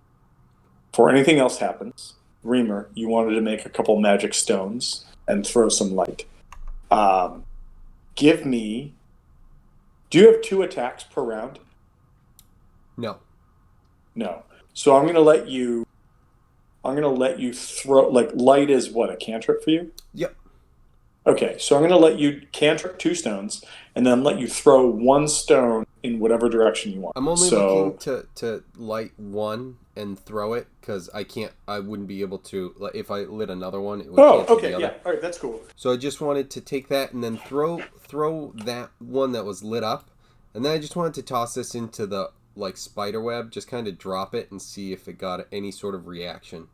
So you want to, so do you want to, like, just hold that first one toward the spider web, and then if nothing happens, put out? That way, I mean, you haven't moved, so I'll allow that during one turn. You know, like, bonus action, light, stone in your hand, put it towards the spider web, and then throw. Well, so it wouldn't be a bonus action because the cantrip is an action. But if I thought with Warcaster you could cast. You're a Warcaster, right? So you could cast that as bonus action. Nope, I have like the war casting feature. But you don't have the actual that allows. Yeah, I don't know what the thing is that allows certain cantrips to be cast as a bonus action. Is that that's the Warcaster that runs in, right? Yeah. Yeah, no, yeah, so I'm like if you Forge. That's only fighter, yeah. Oh, okay, all right. Sorry, Oh, I so it's thought the other way I thought around. It's only Eldritch Knight. Right. Yeah. No. The reason the fighter had that, the reason Farouk had that was she was a Warcaster that allowed her to do that. Right, but that's a fighter that can the cast feat's spells, different. not a spellcaster that can fight. Oh, okay. All right, cool. All right. So in that case, if you cast that as a move action, the only thing you could do is put it towards the spiderweb to your left. Or to your right, I'm sorry, because you're facing sort of you can cast it and then move over and put it into the spiderweb if you want. Or you can throw it. So are we in initiative order in that case? No, not yet. Okay. So I would just light this thing first and then just I wouldn't throw anything yet. Because my first thing would be I wanted to initiate anything that I was doing by throwing it and then just tossing that one to the next. Mm-hmm. So I Okay, light so it you- up and so- then just hold it for that Well, second. okay. So because you still have the ability to say move your turn or do something else, and you were interested in bringing it over to the spider webs to your right if you're facing down, so to your right. Do you want to do anything along those lines Not before we move on? Nope. Okay, so you do that, and 20 feet in front of you lit up with light, okay? Like all around you, which means that everybody around you loses everything that they just saw.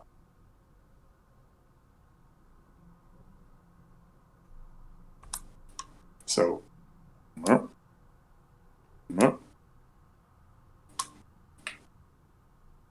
because everybody now has to see light because they can't see through dark.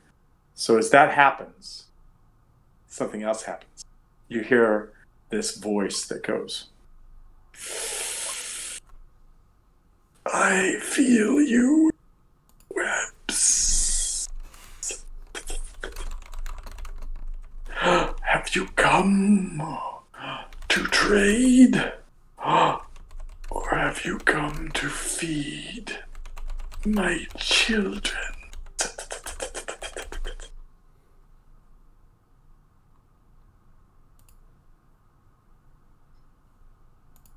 They are always hungry. What do you guys do? By the way, if anybody shit your pants, good. I did.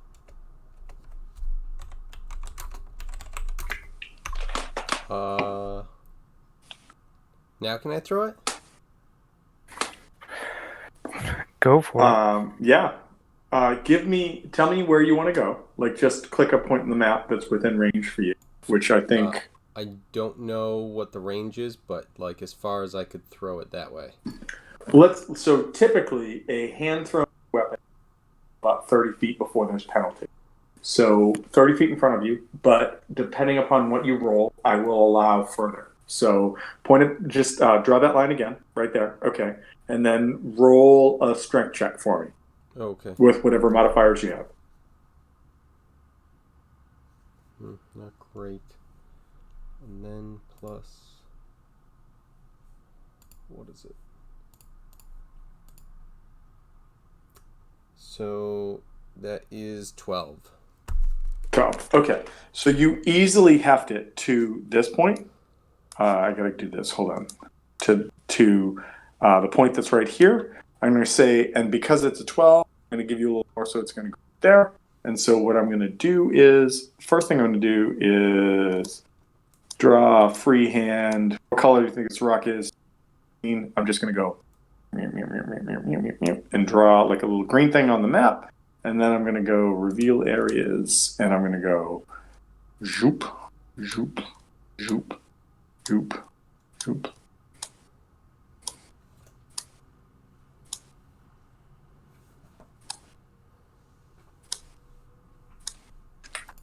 Give or take, that's kind of what you see now. And everybody with dark, that's what you see as well. And again, the voice says, I can see you in light and the dark. What do you offer? Or are you just food to be harvested?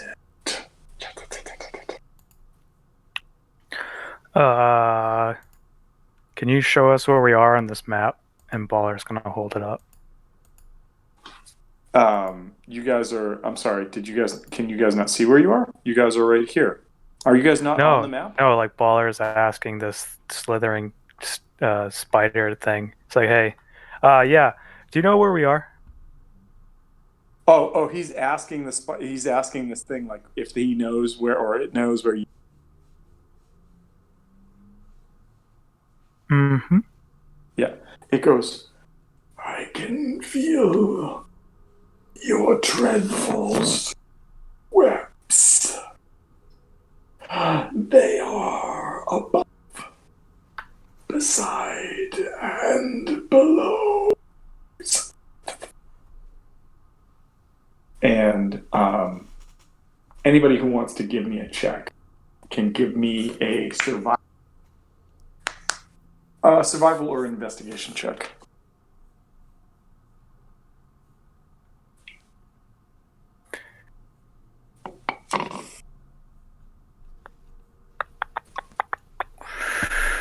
Survival baller 15.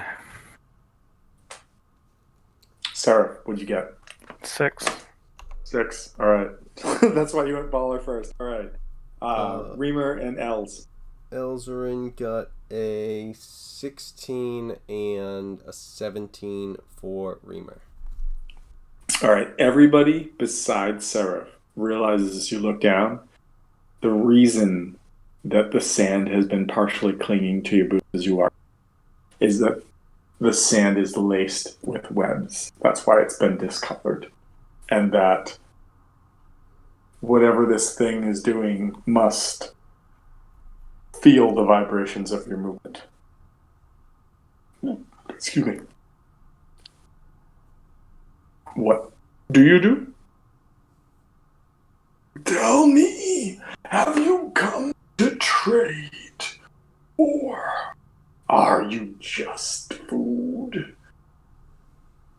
for my herd? Certainly not food. People come here to trade. What do they trade? Tell me what you've brought for me, and I will make the decision.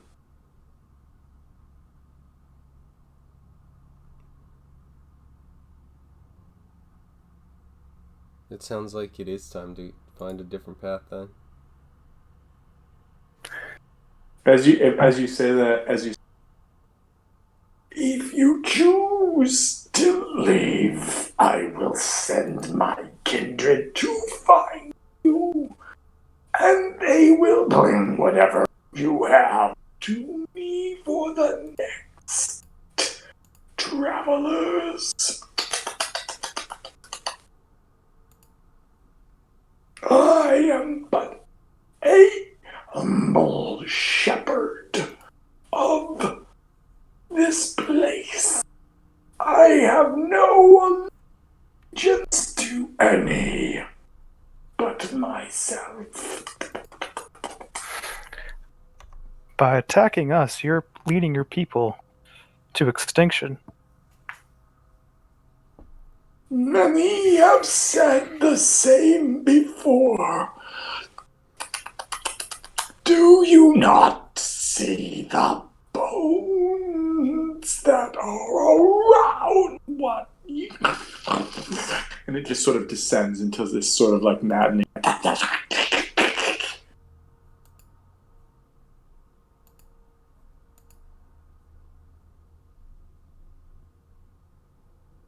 Well, what do you guys think? Straight through, we have a hobgoblin army, or we have a spider threatening to essentially eat us. At this point, we can't turn around from this, so... I have to say, it's fight either way. As the DM, I have to say that this is a creature who has said to you, what are you willing to trade? And so there is the possibility that you could trade your way out of this, or this is all a ruse. Yeah. You're not sure. Probably. I don't trust anything in the Underdark, especially when it says, I'll figure out what the trade is after. And it's just like, oh, no. Well, so and then technically when we try you were and like... leave, it's like, if you leave, I'll send my minions. It's just like, okay. Oh, it's the Underdark, man. I mean, the Underdark is literally exactly. like kill or be killed, or like that's make why a... fuck this guy. So, yeah. It's the Underdark. Well, and that's what he's saying to you. Like, well, then fair enough. Well, fuck him. It's the Underdark. Well, yeah. So it's the fucking Underdark. So like, you could have a chance to parlay and make your way through. You could try to run away, and then some shit's... So, I mean, it's up to you. I'd like to do. Elzarin would like to make a persuasion check because he's not down with the whole we'll figure out, what we get after you guys. All right, so you're making an insight check. No, I'm trying to make a persuasion check to see, to try and talk to this whatever, and see if it would be something where it's just like he or it or whatever, try and just kind of say the same thing that TJ, one of TJ's characters was saying. I think Seraph. It's just like, well, what do you want, sort of thing. It's just like, okay, kind of. That's not how. It's like we're not going to accept those terms, basically, and try and work his magic to be like, so let's discuss these things. Okay, wait. Is this Reamer? Or... Nope, this is Elzarin. Okay, all right. So give me a persuasion roll or a diplomacy roll. All right. So that is a 19. 19. Okay. There's like what does L say? Like give us a break. Like what does L say? No, kind of that same sort of thing of, well, I mean, you're expecting us to just produce something and then you'll decide whether it's good enough, and now you're threatening us with violence. How is that something where we can approach this negotiation in good faith? As you say that, the voice goes, I have been down here for a long time. I am not looking to make enemies, but those who come with nothing to trade and leave fleet-footedly become the prey of my livestock. If you are willing to trade and share with me what you know, I can be most reasonable. In the meantime, could I have turned the light off, since it wasn't really gaining us anything? I think it was actually losing us. Yep. Let me go back to this so I can do that. All right, and what I'm going to do is, so I'm going to leave the mark there because I don't want to spend the time to get rid of it, and I'm going to say boop, boop, boop, boop, boop, boop, boop. Okay, there you go. Oh, and get rid of that mark too. All right, so you turn the light off, and it goes, and the voice goes, I see you may be more reasonable in the dark. I do not. I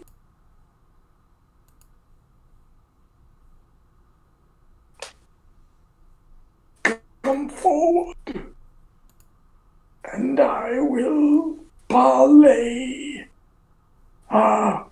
exchange with you if you have things worth selling or bartering for. Well, we want the right to pass undisturbed. If you can trade, I will make sure my stables will not hinder your path. But you must show me some form of barter for this privilege. I mean, I don't know. I'm not too familiar with what someone of your nature would need. I can be most reasonable. You are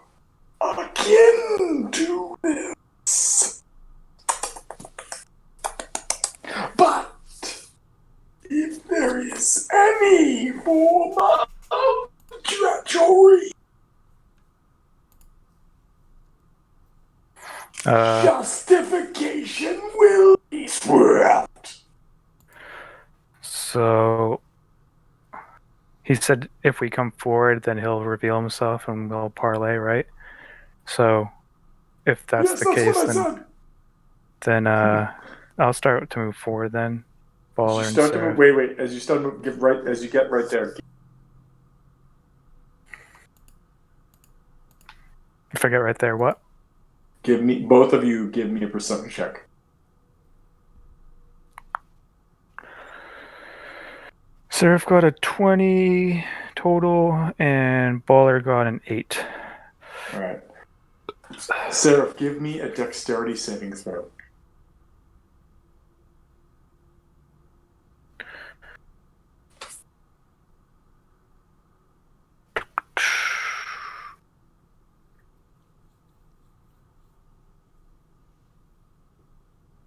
Yes.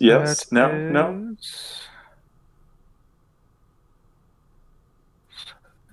That is 19. 19. You, as you're moving forward, all of a sudden glance down and notice there's an irregularity in the sort of sandy stone floor of this cavern. And Baller's bam, bam, bam, bam, moving forward. And as Baller goes to step down, you throw your hand out and almost throat choke him, because you come across and he's lower than what you expected because he's a fucking dwarf. And he's like, what? But his foot pushes and you see... Oh, no, I gotta change this, sorry. Come on, Tom. There we go. You see this trap, this it just opens up and there's a pitfall in the floor. And as that swings open, opens and you see there's spikes below. The voice says, "Do be careful, for my lair is protected against those who would come against me and my herd." Or apparently those who would come to parlay. Or apparently against those who would come to parlay in good faith. As you say that out loud, do you say that out loud? Yes, absolutely. Many have come in good faith, as you said, and many have lied. Only true awareness will save you. But I promise, and incite me if you want to, but I promise that should you come to trade fairly, I will not disallow you passage.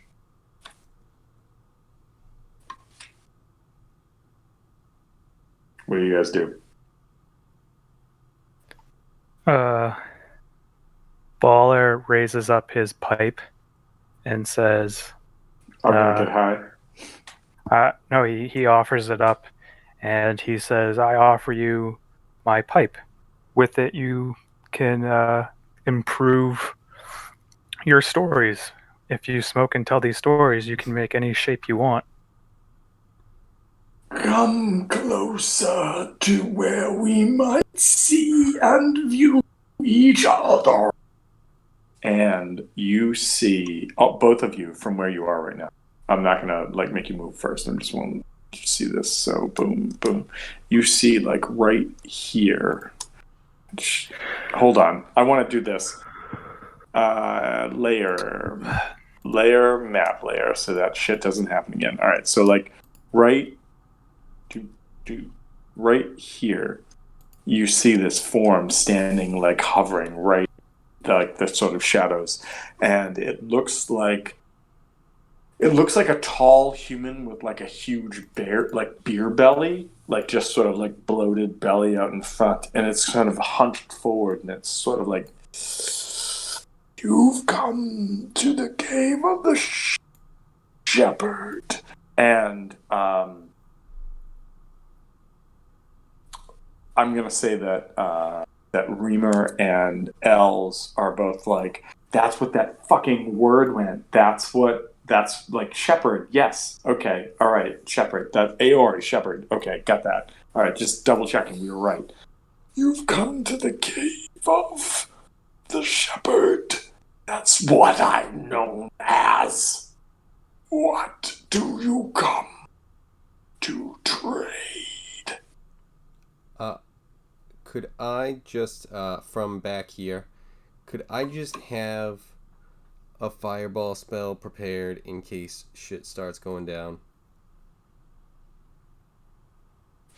I will say yes, but you have to tell me where you're going to cast it, because you can't just randomly cast it. So from where you are right now, you need to tell me where you would cast it if you were to cast it. Well, it depends on, like, if anything shows itself, but, like, the idea is, depending on what happens, further out this way, obviously, somewhere. Well, no, so here's the thing. If you pick a point, I will say that when you say, like, when I'm like, roll initiative, or like, this is what happens, I'll give you a chance to do it. But you can't just be like, I'm going to randomly cast it in a variety of places. Just like, because a fighter couldn't say, I'm going to attack a random variety of places. A fighter has to say, if something comes within range of me, that's when I attack. So would you make the fighter choose the specific box that they have to come in range? Well, so here's the thing: is a fighter only has a specific range with which they threaten. You, as a spellcaster, with 120 feet of range, I'm not going to say you can cast that wherever. You have to tell me where you're going to want to cast. All right, never mind. Not to be a jerk, but like there has to be some specifics with that. All right, if we're doing that, then never mind. Okay. Like you can prep a spell, you just need to tell me where and how it's going to go. That's all. I understand. So, okay, so you're in the back and you're just sort of like, fuck this business. I'm just going to get ready in case something or something. What is Reamer and or Els doing? I don't know who's doing. At this point, especially with that trap there, we're staying back here for now. Okay. All right. Seraph and Balls, what are you guys doing?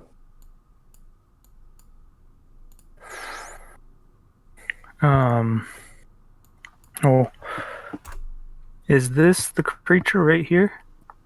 No. That's the trap you guys just avoided. Oh. Yeah, like you walked by it, but all of a sudden, no. And Baller was like, doo, and you were like, no, and like slapped him in the face, and he was like, oh, and his foot pushed on it, and then opened up. You saw that there was a trap right there.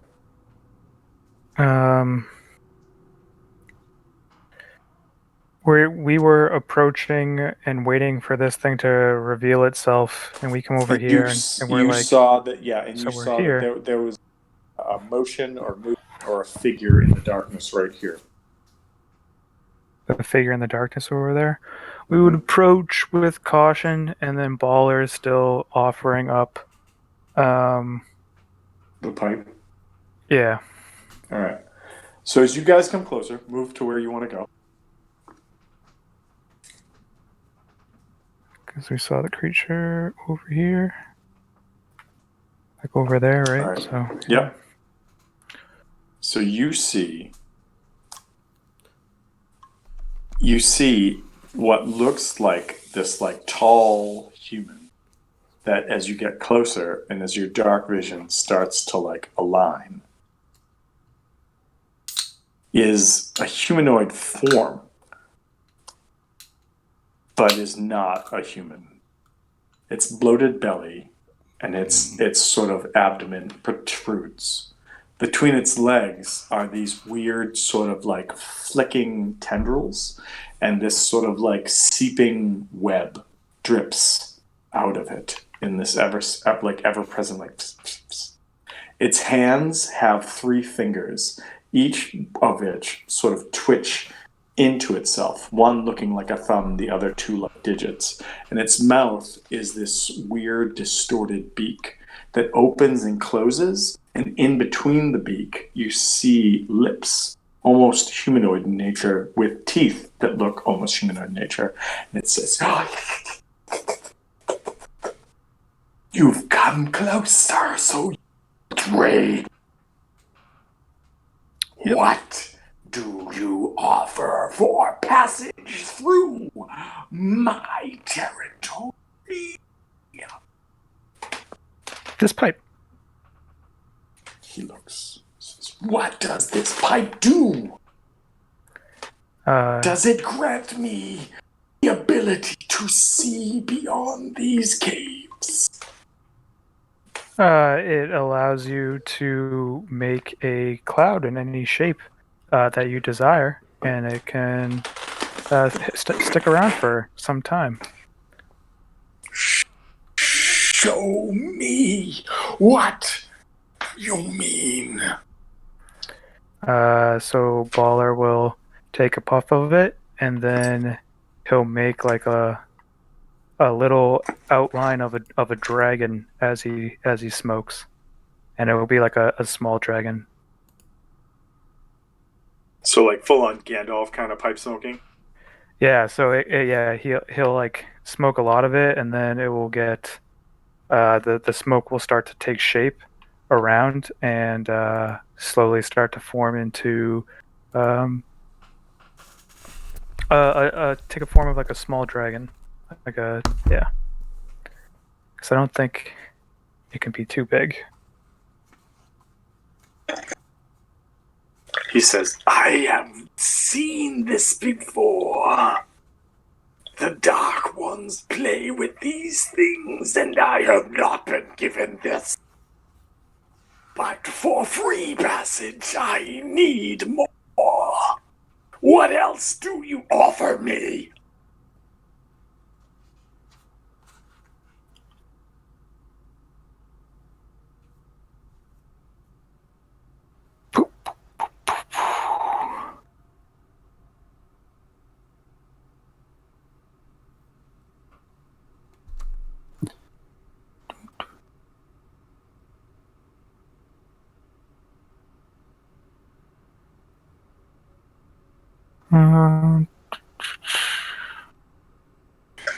Hurry, or my patience will not.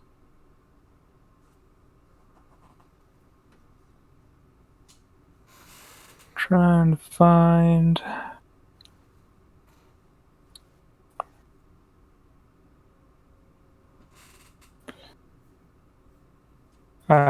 Seraph will take out some gold and offer 50 gold pieces.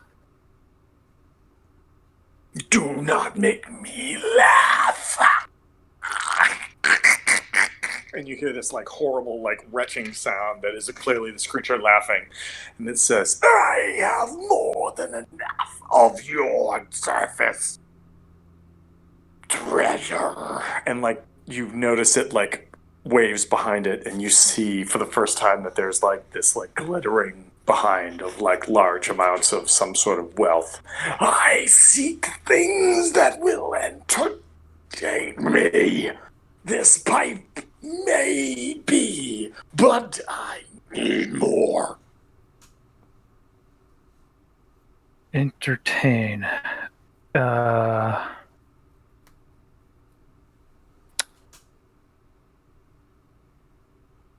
Did anybody bring like a spider porno book or anything? No. All right. Not necessarily. I don't think so. No, that I mean, wasn't Baller in is the, going to give. Meet with the Goblin checklist.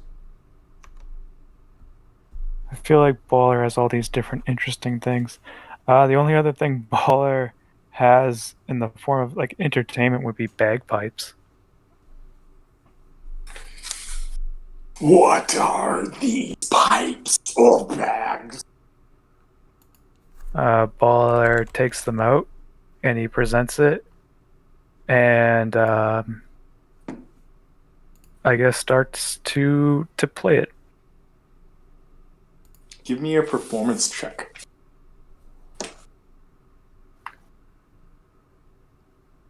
Okay.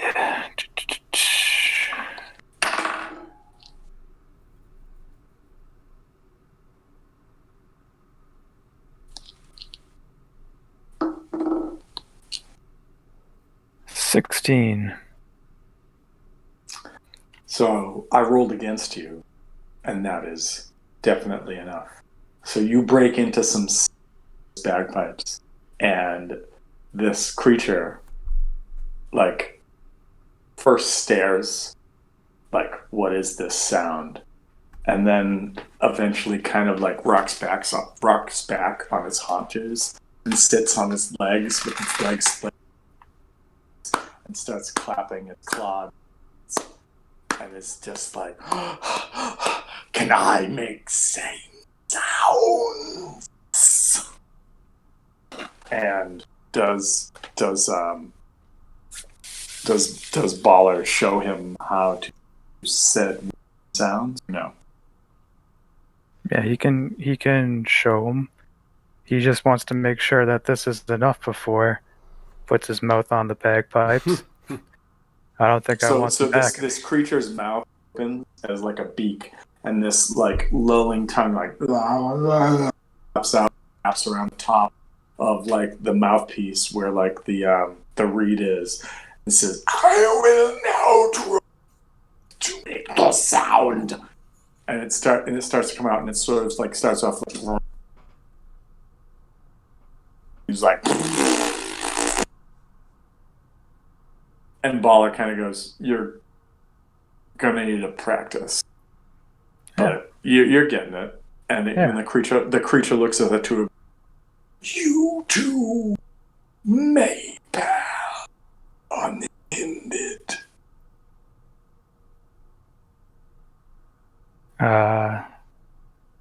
We're a whole party. Can the others approach and offer up something? They have not offered, so I will not fail to allow them to pass yet. What do they offer? I'll try to signal them to come over.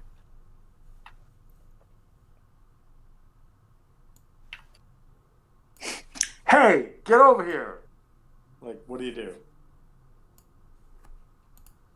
Yeah, just gesture, like saying, "Hey." All right, Els and Reamer both give me a perception check. Okay. Where'd that go?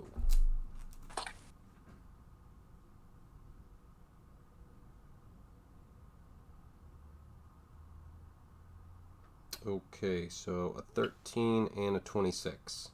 All right, both are high enough to notice the pit and the floor that the other two had seen before, and so you guys kind of skirt that and you come up, and this creature is like, "I see you travel with these two friends. The shepherd asks what you offer."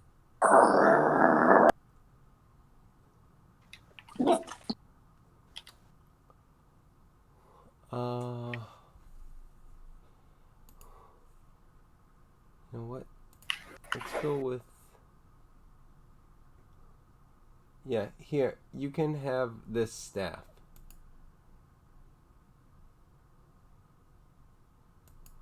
It reaches out and says, "What is staff you offer?"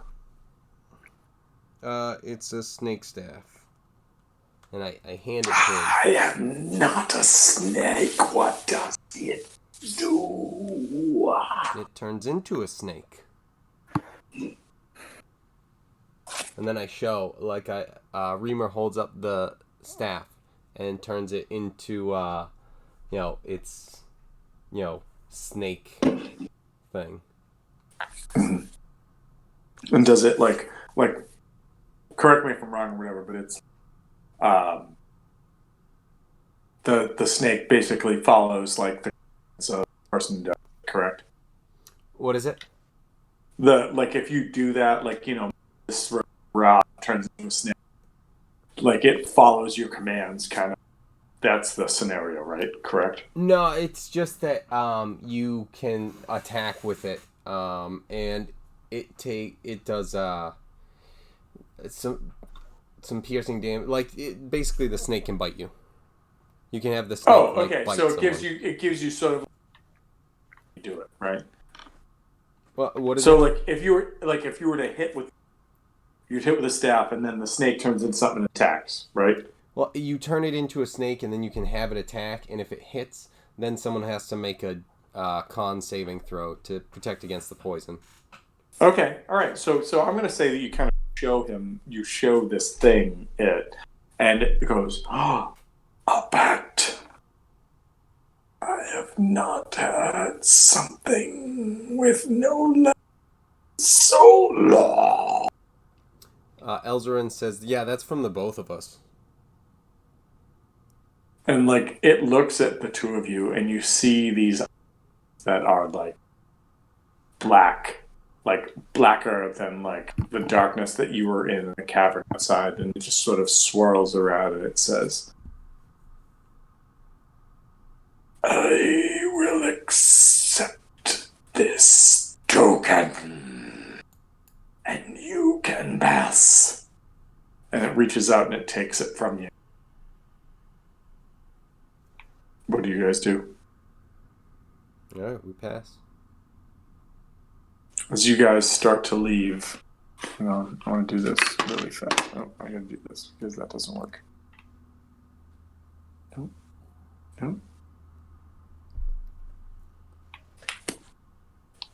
It looks at as the four of you start to pass it.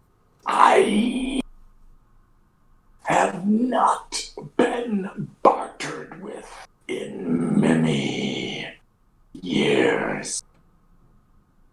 And though you would be good food for, you will pass unscathed, and as such deserve reward. I think And Seraph, it reaches into its. will bow No. and say thank you. I've enjoyed our transaction. And no, like, and as you're doing What? that, sort of like turns and goes back into like its cavern and comes back and offers these three taloned with two things in them to you, and it looks like two vials. Please take these. Help you before you are food for.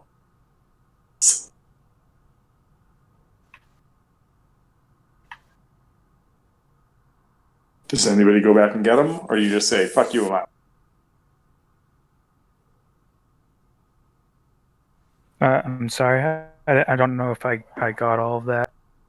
So basically, he does this whole speech, and like, it goes back into his cave.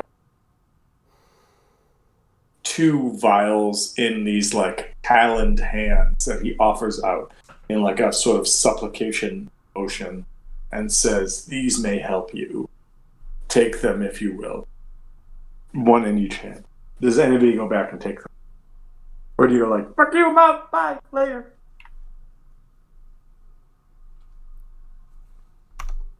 Well, that's what Reamer and Els are doing. So if I assume, like, if Seraph was, saying like, yeah, it's been great with you too, they're kind of going around if he's going to get that stuff. All right. So, Reamer, roll me a d4 to get. Nope, not this one. Come on, give me this. Alright, I got a 2. You receive something that is a vial that seems to pulsate with its. There's sort of a bluish liquid that all of a sudden starts to like sort of recalcitrate into itself and turns into these little globs that then start to move into themselves and turn into like this one central like red globule.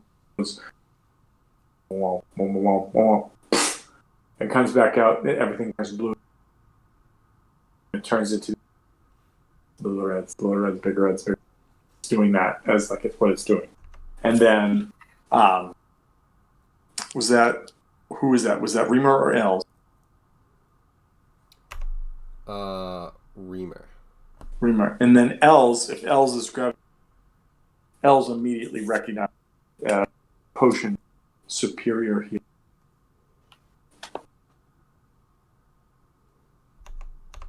All right, cool. Anybody who wants to make a knowledge arcana check, one that you just grabbed.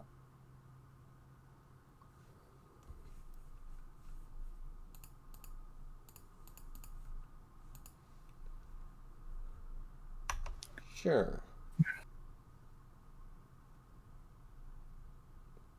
17. That's high enough to know. It is a potion of diminution. What is a potion of diminution, you might ask? When you drink this potion, you gain the reduce effect of the enlarge reduce spell for 1d4 hours. No concentration required. The red in the potion liquid continuously to tiny beads and then expands to the color of the clear liquid or the clear blue liquid in this case. So you can get really small if you need to. All right. Cool. You got it. You without any and takes the bagpipes and goes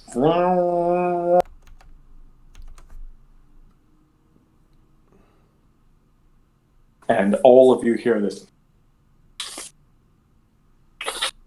sound as like these chittering forms in the darkness away from you. What do you guys do?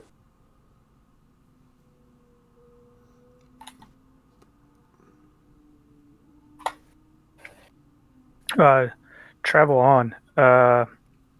Ask him, are there any other traps that we should be aware of?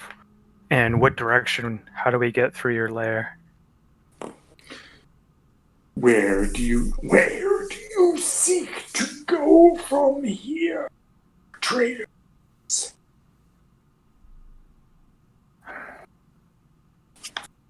I mean, that's really hard to decide. Do you seek the surface, the drows, or the goblins? I guess we would seek the surface, right, guys? I mean, we're looking for the glittering caves or whatever. So I mean, do you say that out loud? If that's something that that's what we want to ask him about.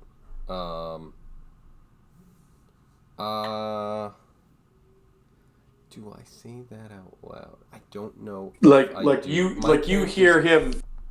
No, like it would be something where Elzarin would have cast message to Seraph to say, "Hey, we were heading to the glittering caves."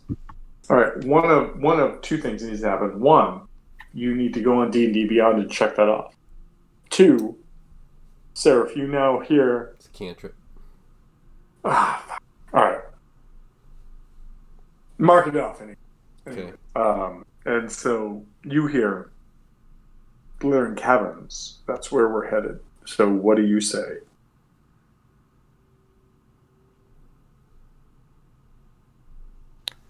And you could respond to me if you wanted via message. I think you can. Is that something you think he can help us with? I mean, so when it comes, do you know? I would, if we've got time to kind of just do this and talk back and forth through message, I would send another message saying, I mean, he knows this, this Underdark better than we do, I'd imagine. We just have the map of a goblin that is probably, we think is probably accurate, but maybe get some directions from this guy? Sure. Are you familiar with the glittering caves, the gleaming caves. I am. But that will cost you an additional barter. All right, have a nice day. Yeah. And If your trade is worthy, I can give you direct passage to said gleaming caves. But knowledge is something.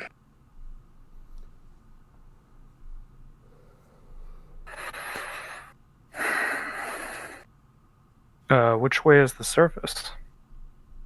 Up.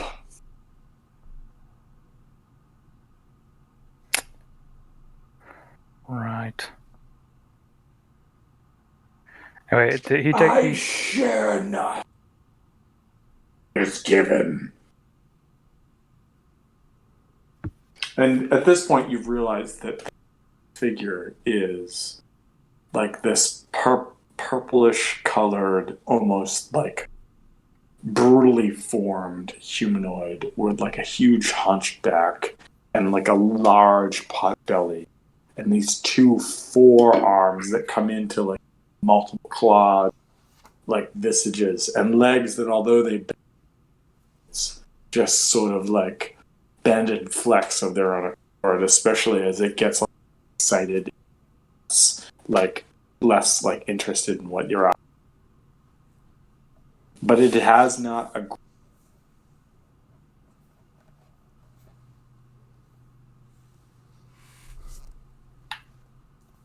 What do you offer that maybe we can consider for barter information? I mean, I think we bartered enough for today.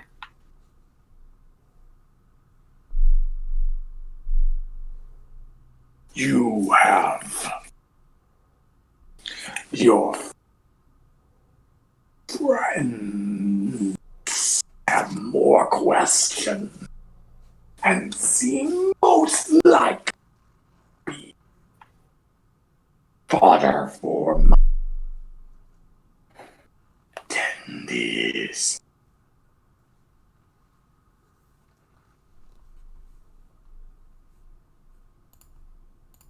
This elongated silence draws out. What do you do?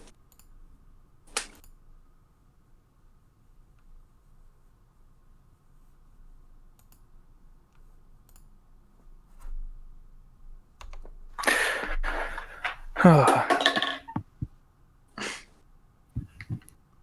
do you do? because I'm cool with moving forward. But if you have any other thoughts here, Uh, Deej. Yeah, we already went, so I think we're just going to pass through his lair. Well, you two bartered for safe passage. What about the rest of you? We also did. No, I know. But he's also said for further information, further bartering is. Yeah. I'm all set with more further bartering. Okay.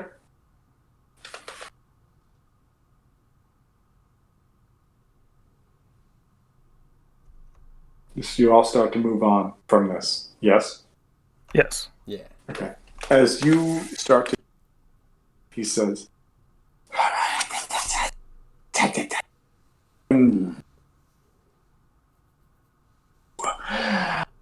My herd bought for you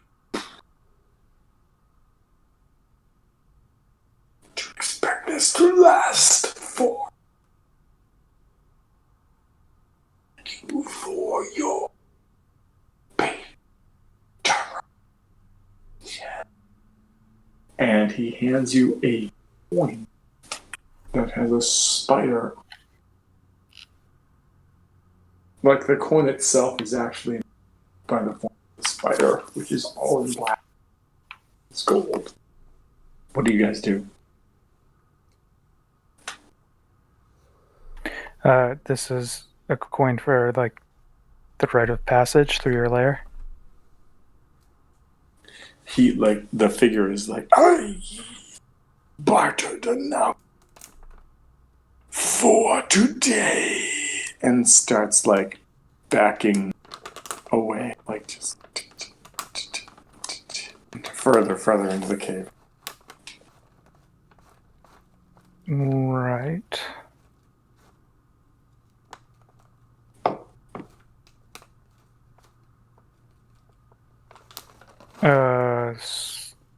I'm confused. Do we feel like we got confirmation that we're good to pass through the cave? You feel like everything's good.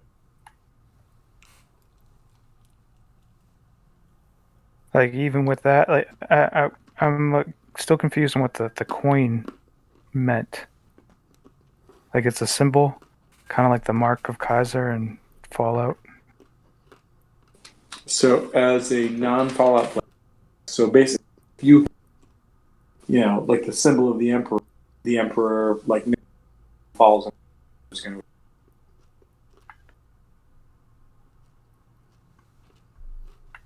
Symbol of the Emperor. Okay, so I gather that that's this coin.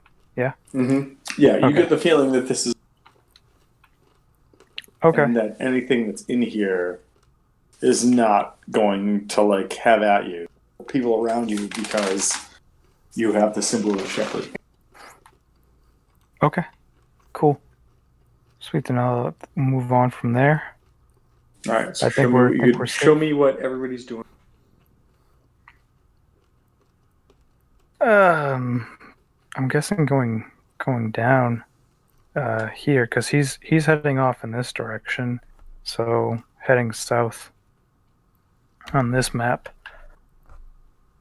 So you get down there, give me a perception check.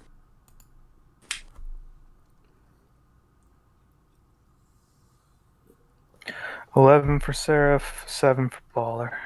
All right, put Baller over there. Oh, he is. All right. Oh, do this. We might want to change the order too. What are you thinking? Reamer first, just because such ridiculous perception checks. Okay.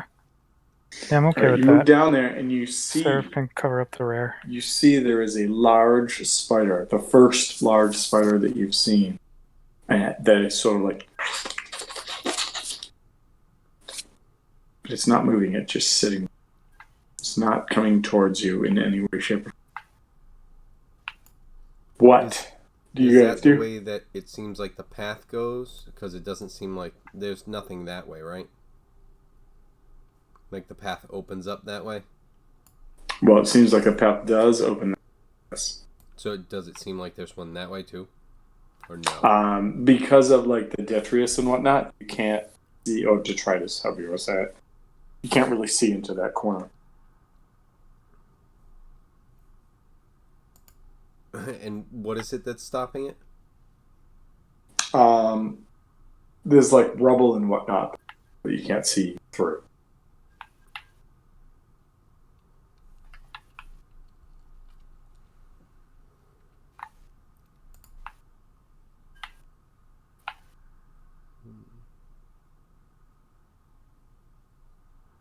Actually, you know what? Who's asking? From there? I mean, Reamer's probably looking that way.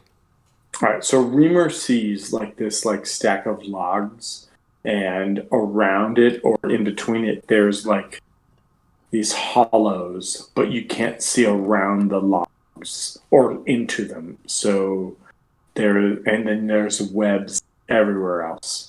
And Reamer's like, I'm not gonna lie, there's probably spiders there or something like spiders.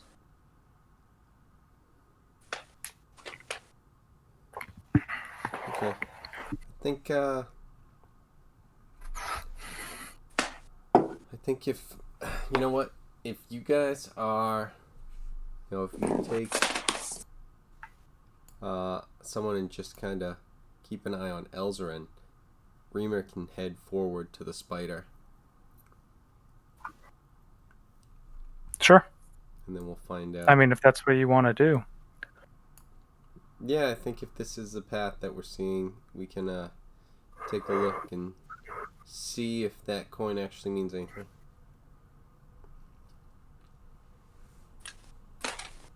Alright, so Reamer, you're gonna come up to the spider you see exposed down there?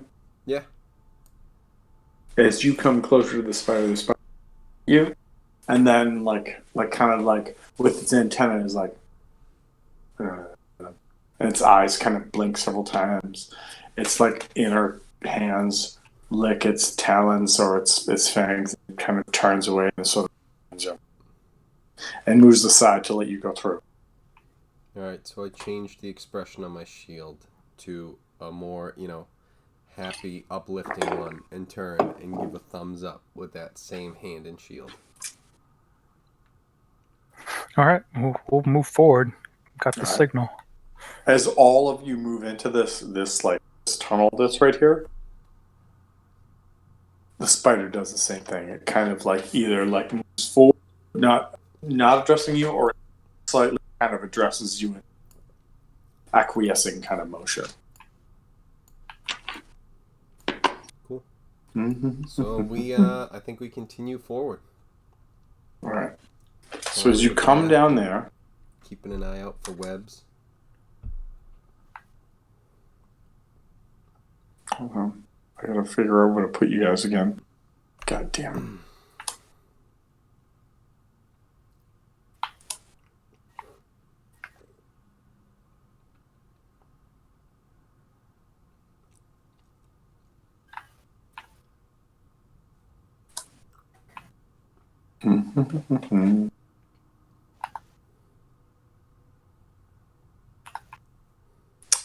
Sorry, everybody. I gotta do something in a sec.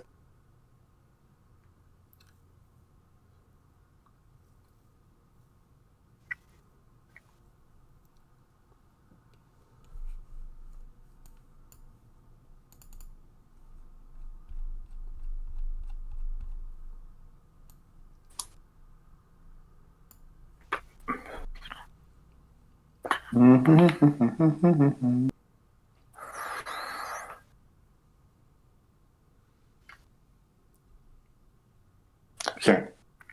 All right. So you guys come out on the other side, and there are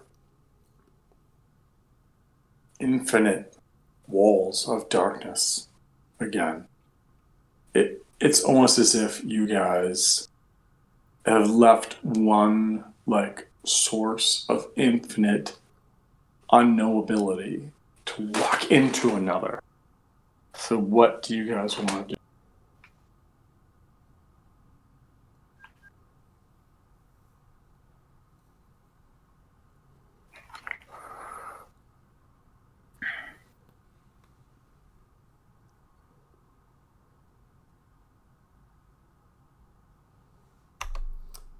Do we have any gauge on where we were after following that path? Well, what you know is that according to the goblin map that you had that was more specific than the dwarven map, is that you guys... Oh, that didn't work. Hold on, sorry. Yeah, what's happening?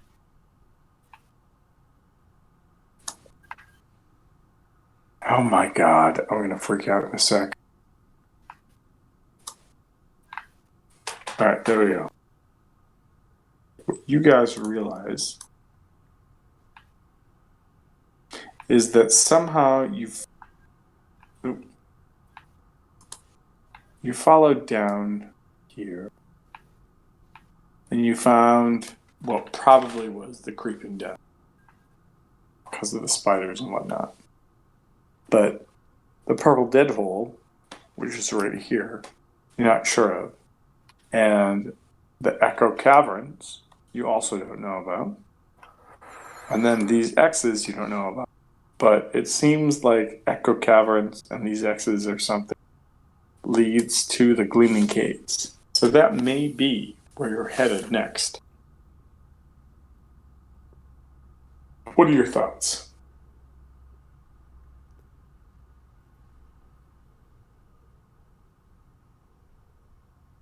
Well, I guess at this point we're just kind of trying to guess and hope.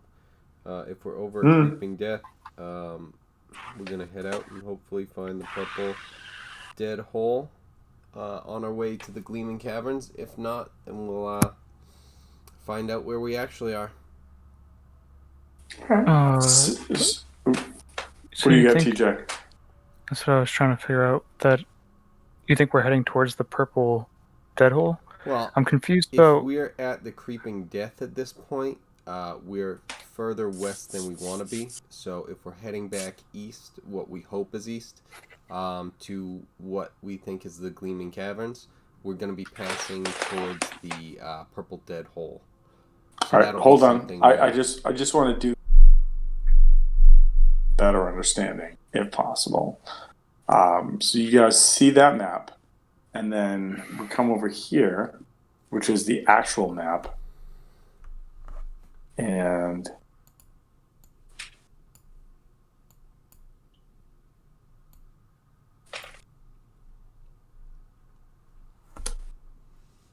okay, that's where you guys are right. So, are you where that map says, or are you somewhere else? That's to be determined, I would say.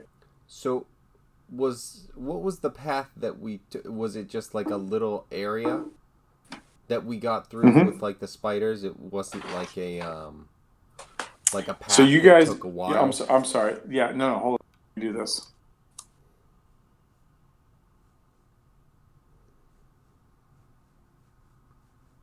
Hold on, I gotta spend this. All right, so you guys.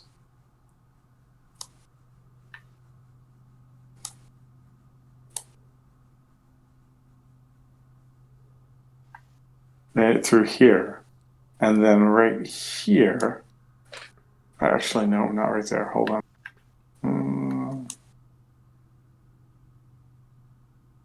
God damn it! Come on.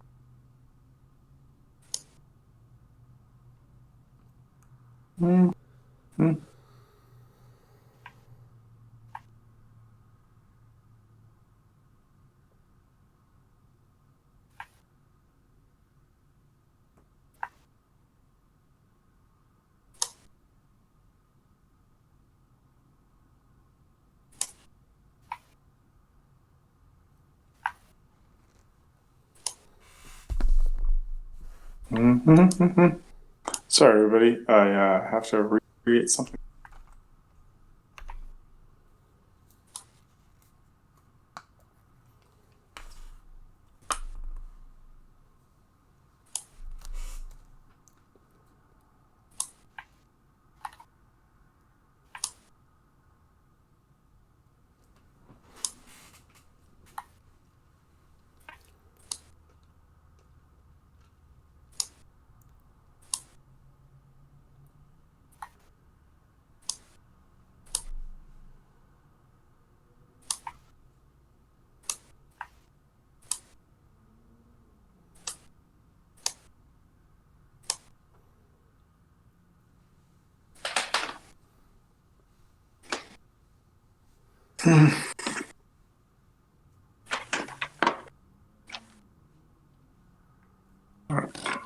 So everybody who's on the map now, I don't know who that is. So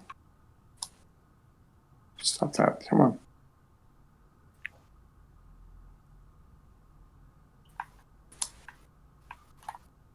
There we go.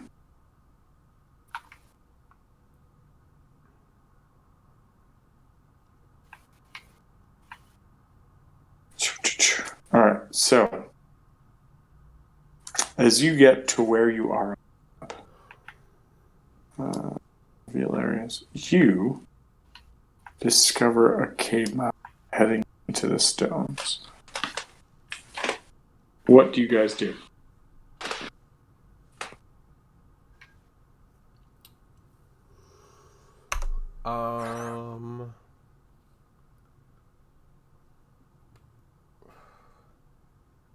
What are you thinking?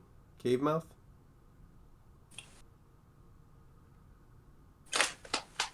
I think we want to check it out anyway. Yeah. Give us an area, or it could be something where it's like at least we aren't going to get, swarmed from behind if we know what's in there. Now, here's where it comes in questionable of having Reamer go first, because he is in no way stealthy. Yeah. I mean, I don't think that's a strong suit for anyone here, the so it's group. just kind of luck of the roll. Yeah. Roll. Yeah, that's fine. I know that he's the least stealthy. Yeah. Disadvantage and -1. Perfect. Right. All right. Alright, so let's- just fucking wait. walking around, So let's- hanging out sorry. where he is. So do we want to head into the cave, check it out? So let's do this. I'm going to call a timeout. So it is 10 of midnight. It's 10 of midnight. So you guys have successfully... I can't believe you did this because I didn't think you could. But you successfully navigated the chittering barter and took care of it. You've emerged on the other side. You found a cavern that may lead to where you want to go. It may not. You're not really sure because somehow these maps don't match up to what you have.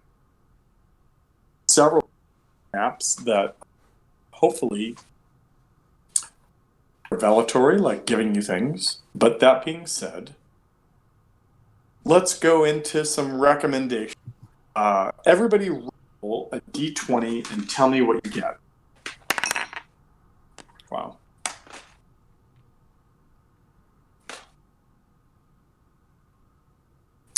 Kevin, TJ, Got what a do you got? 1 for Elzarin and a 14. No, just roll.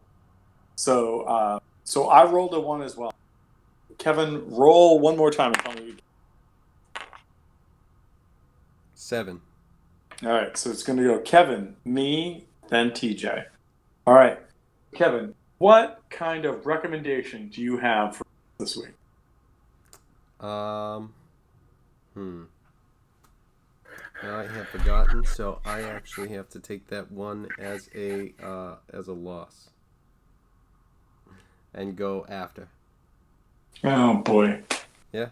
Well, my recommendation is a podcast that's out there called the Lovecraft Tapes.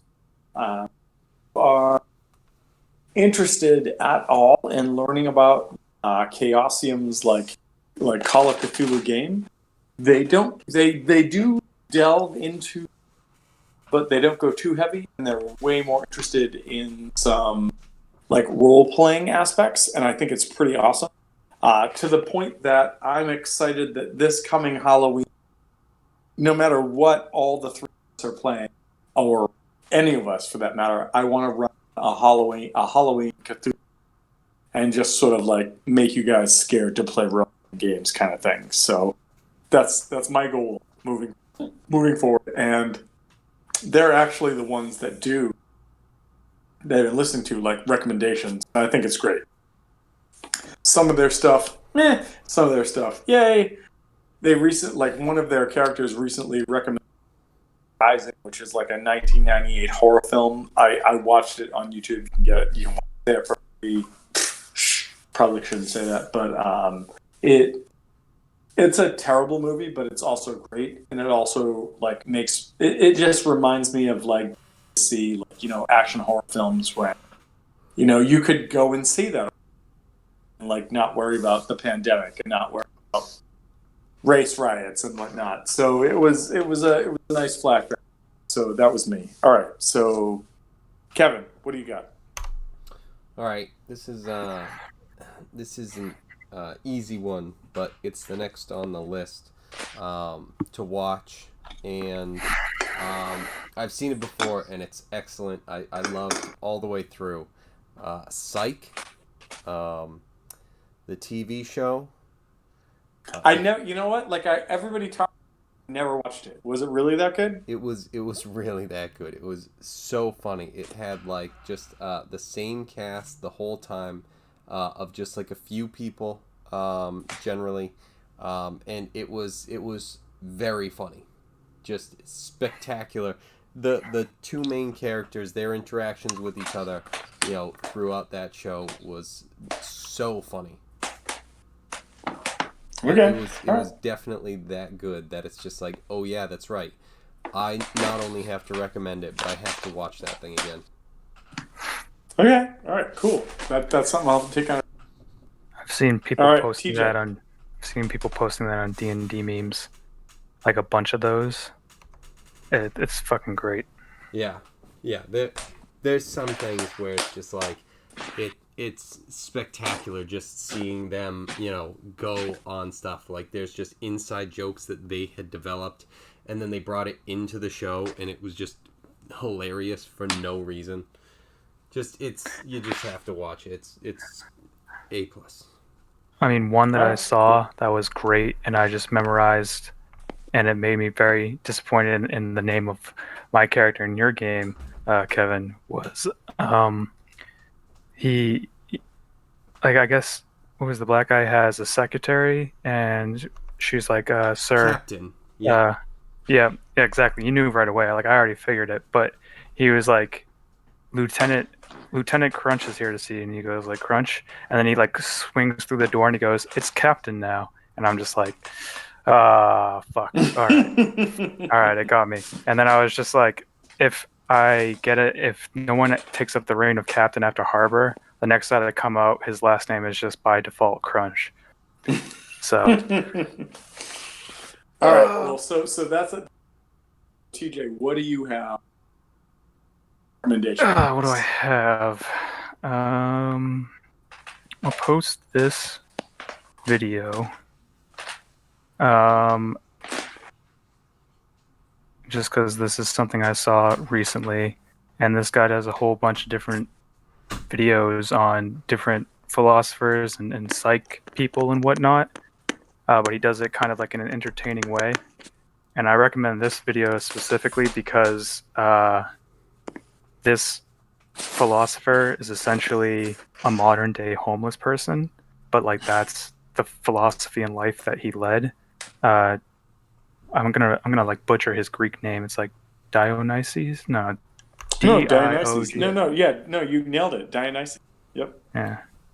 So like, yeah, it was interesting just because, if you see marble heads of like a bunch of different great people of the time, and you're like, this is one of the great minds that, Plato put in his books. And this dude never wrote a thing in his life, but a bunch of different Greek philosophers noted that this guy's a real person and it like has shenanigans and stuff. But he is essentially like, if he was around modern day, he would be committed. And but it's just an interesting watch. Well, so I'm excited to check. Second of all, that's like the biggest conundrum anyone who ever decides to like deal with the concept of philosophy is that as a society, the concept of original thought or the concept of like active behavior that hasn't been done before becomes it becomes almost nonsensical in the sense that you cannot reestablish or redevelop that. But that being said, like Greek philosophers are the tantamount, right? Like they are the ones who first started putting the thoughts of like, if I am not, then what is? Or if I laugh, is laughter laughing? So I like, as far as recommendations go, watch this, see what, because that like philosophy in its nutshell is my shtick. Like that's what I was going to do before I realized, oh, you need money to go to grad school, and I was like, this is the most amazing shit I've ever found. It is the only way to get through school. Well, no, like quite literally, like the No, that's ideal for job. me. For me personally, it was like the only way to Oh, get through school because everything else was just like, all right, it was kind of getting dry. And I went to yeah, Andover, and then going to UML was just like, oh, I'm doing the same thing over again. Okay. yeah. My like so Yeah. so my thing for is just like let me understand this. The job of a philosopher is to be a sophist, to be a person who thinks, a thinker, and to think about things that the general zeitgeist either doesn't, needs to be informed about. And I, so why would you not want to do that? And to be honest, like I went to college not to do, like got into philosophy, had a philosophy major. This is this is the most badass thing I've ever done in my life. And then when I graduated college, they were like, "Oh, do you want to do this career? You need to take your LSATs, and that costs like $600." And I'm like, yeah. I'm a senior college student that's got like $30, and they were like, "See you later." And so, you choose your own path from there on. But like Right. philosophy, it's the concept of thinking and just like making that your life's goal of thinking is utterly amazing to me. Like I think that that's fantastic, and I like mean, showing this. others how to do that. Yeah, I mean, even for the times and everything like that. I'm like I said, I'm posting this guy specifically because you're like, what the fuck is his life? You're like, oh, okay. It's crazy because if you think of like Plato and stuff, you're like, oh, he's a great teacher and whatnot. And I don't think there's anything too crazy in the history that I know about him. But this guy is particularly not a writer. It's pretty much he's just the world's most famous wise ass or original wise ass. And and you're like, check, did it. yeah, so if there's anything like to get into this channel, because the only other one I watched was Carl Jung, who is like one of the greatest minds in like psych or whatever, um, Right. Modern psych is like, psychology, that's like his mostly. his thing. But the dude was like him in itself too. Like I watched that video and I'm like, oh, he was insane as well. But he's in comparison to this guy, I think that Carl Jung is pretty sane. So it's funny because it's kind of like, because I just watched the Casually Explained about artists, and he's just like, so one thing that I noticed is that what they all did was when it was time to work, they went to a secondary house, a secondary place, whether it's this or like a second house. So that brings me to one of the other things that you should do as an artist. Uh, Already be rich in the first place. Yeah. And it's just like, Yep. yeah, it's like, just like Tom I'm was sorry, saying, it's just like, I was doing just it, be but just rich, and then you'll be able to just learn about things. yeah, no, like so. Here's the thing: is like in 42 years, I've had the opportunity to create art for businesses and people and like friends and whatnot, and it's awesome. Like I'm a huge fan of it. But if I were to be like, what I'm going to do from this point on is I'm going to quit my job and just art, I would literally be destitute in a matter of, I would say, 6 months, if not less. Like, so like the concept of being like, you should be rich and you should also know art is like the lesson of all. Like just Well, because you're it's part of a collective that talks about art doesn't mean you're capable of supporting yourself. well, it to get better at art, it's easier to do when you do it. Yeah. With experience, just doing something comes experience. And if you have all the fucking time in the world to do things, you can have all that time to get experience and do that thing. And then, whoa, look at that. That's like, yeah, if you have all the fucking free time in the world to think about, am I really? It's just like, fuck you, here's a sword, that guy's trying to kill you. And so are those other 10,000 guys. Ah, fuck. Good thing we're in Greece and they fucking finally gave us a wall to fucking hide behind and we could think about. Is, like, life really? Is life really what? Stab. Yeah. But anyway. I just put a picture up of I think I've got some better ones Oh, that's if awesome. I can find it. So look up Groteus, Groteus. It's like a god in the Pathfinder system kind of, and Yep. so this is like the beginning of what that piece looked like. And then like after doing some burning and some staining and I sent that off to the Glass Cannon. It's like there's a guy that plays that. Oh, okay. So cool. Yeah, I know- and I was just like, you know what, guys, like I'm a big fan of shit for you. If you want me to do something like that, you should. If you don't, go stick it up your butt. I mean, whatever. But Big piece. yeah. But Stick up your the other thing that I wanted to that I forget to say it as like a recommendation as well is that there is another podcast that I listen to called Lovecraft Tapes, and they're pretty childish, but they're pretty good. Like the first, they do it like they call it cases, but like they're pretty fun. And like the first two cases, you're like, Okay. I guess they weren't that fun.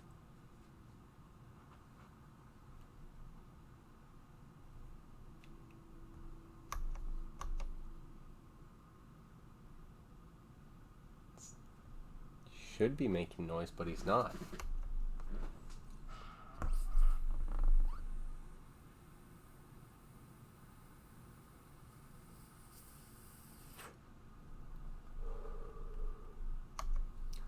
We still have to figure out that LARPing thing.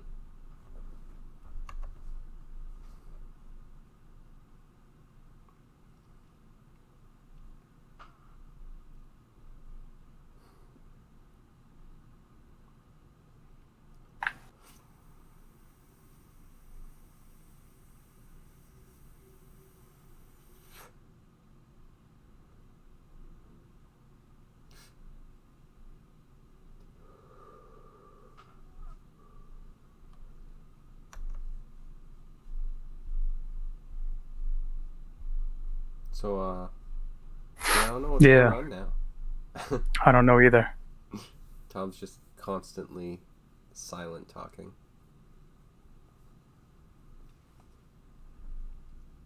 I think you gotta log out, log back in. He got logged out, and then it seems like he came back, or maybe, I mean, like, it shows that he did.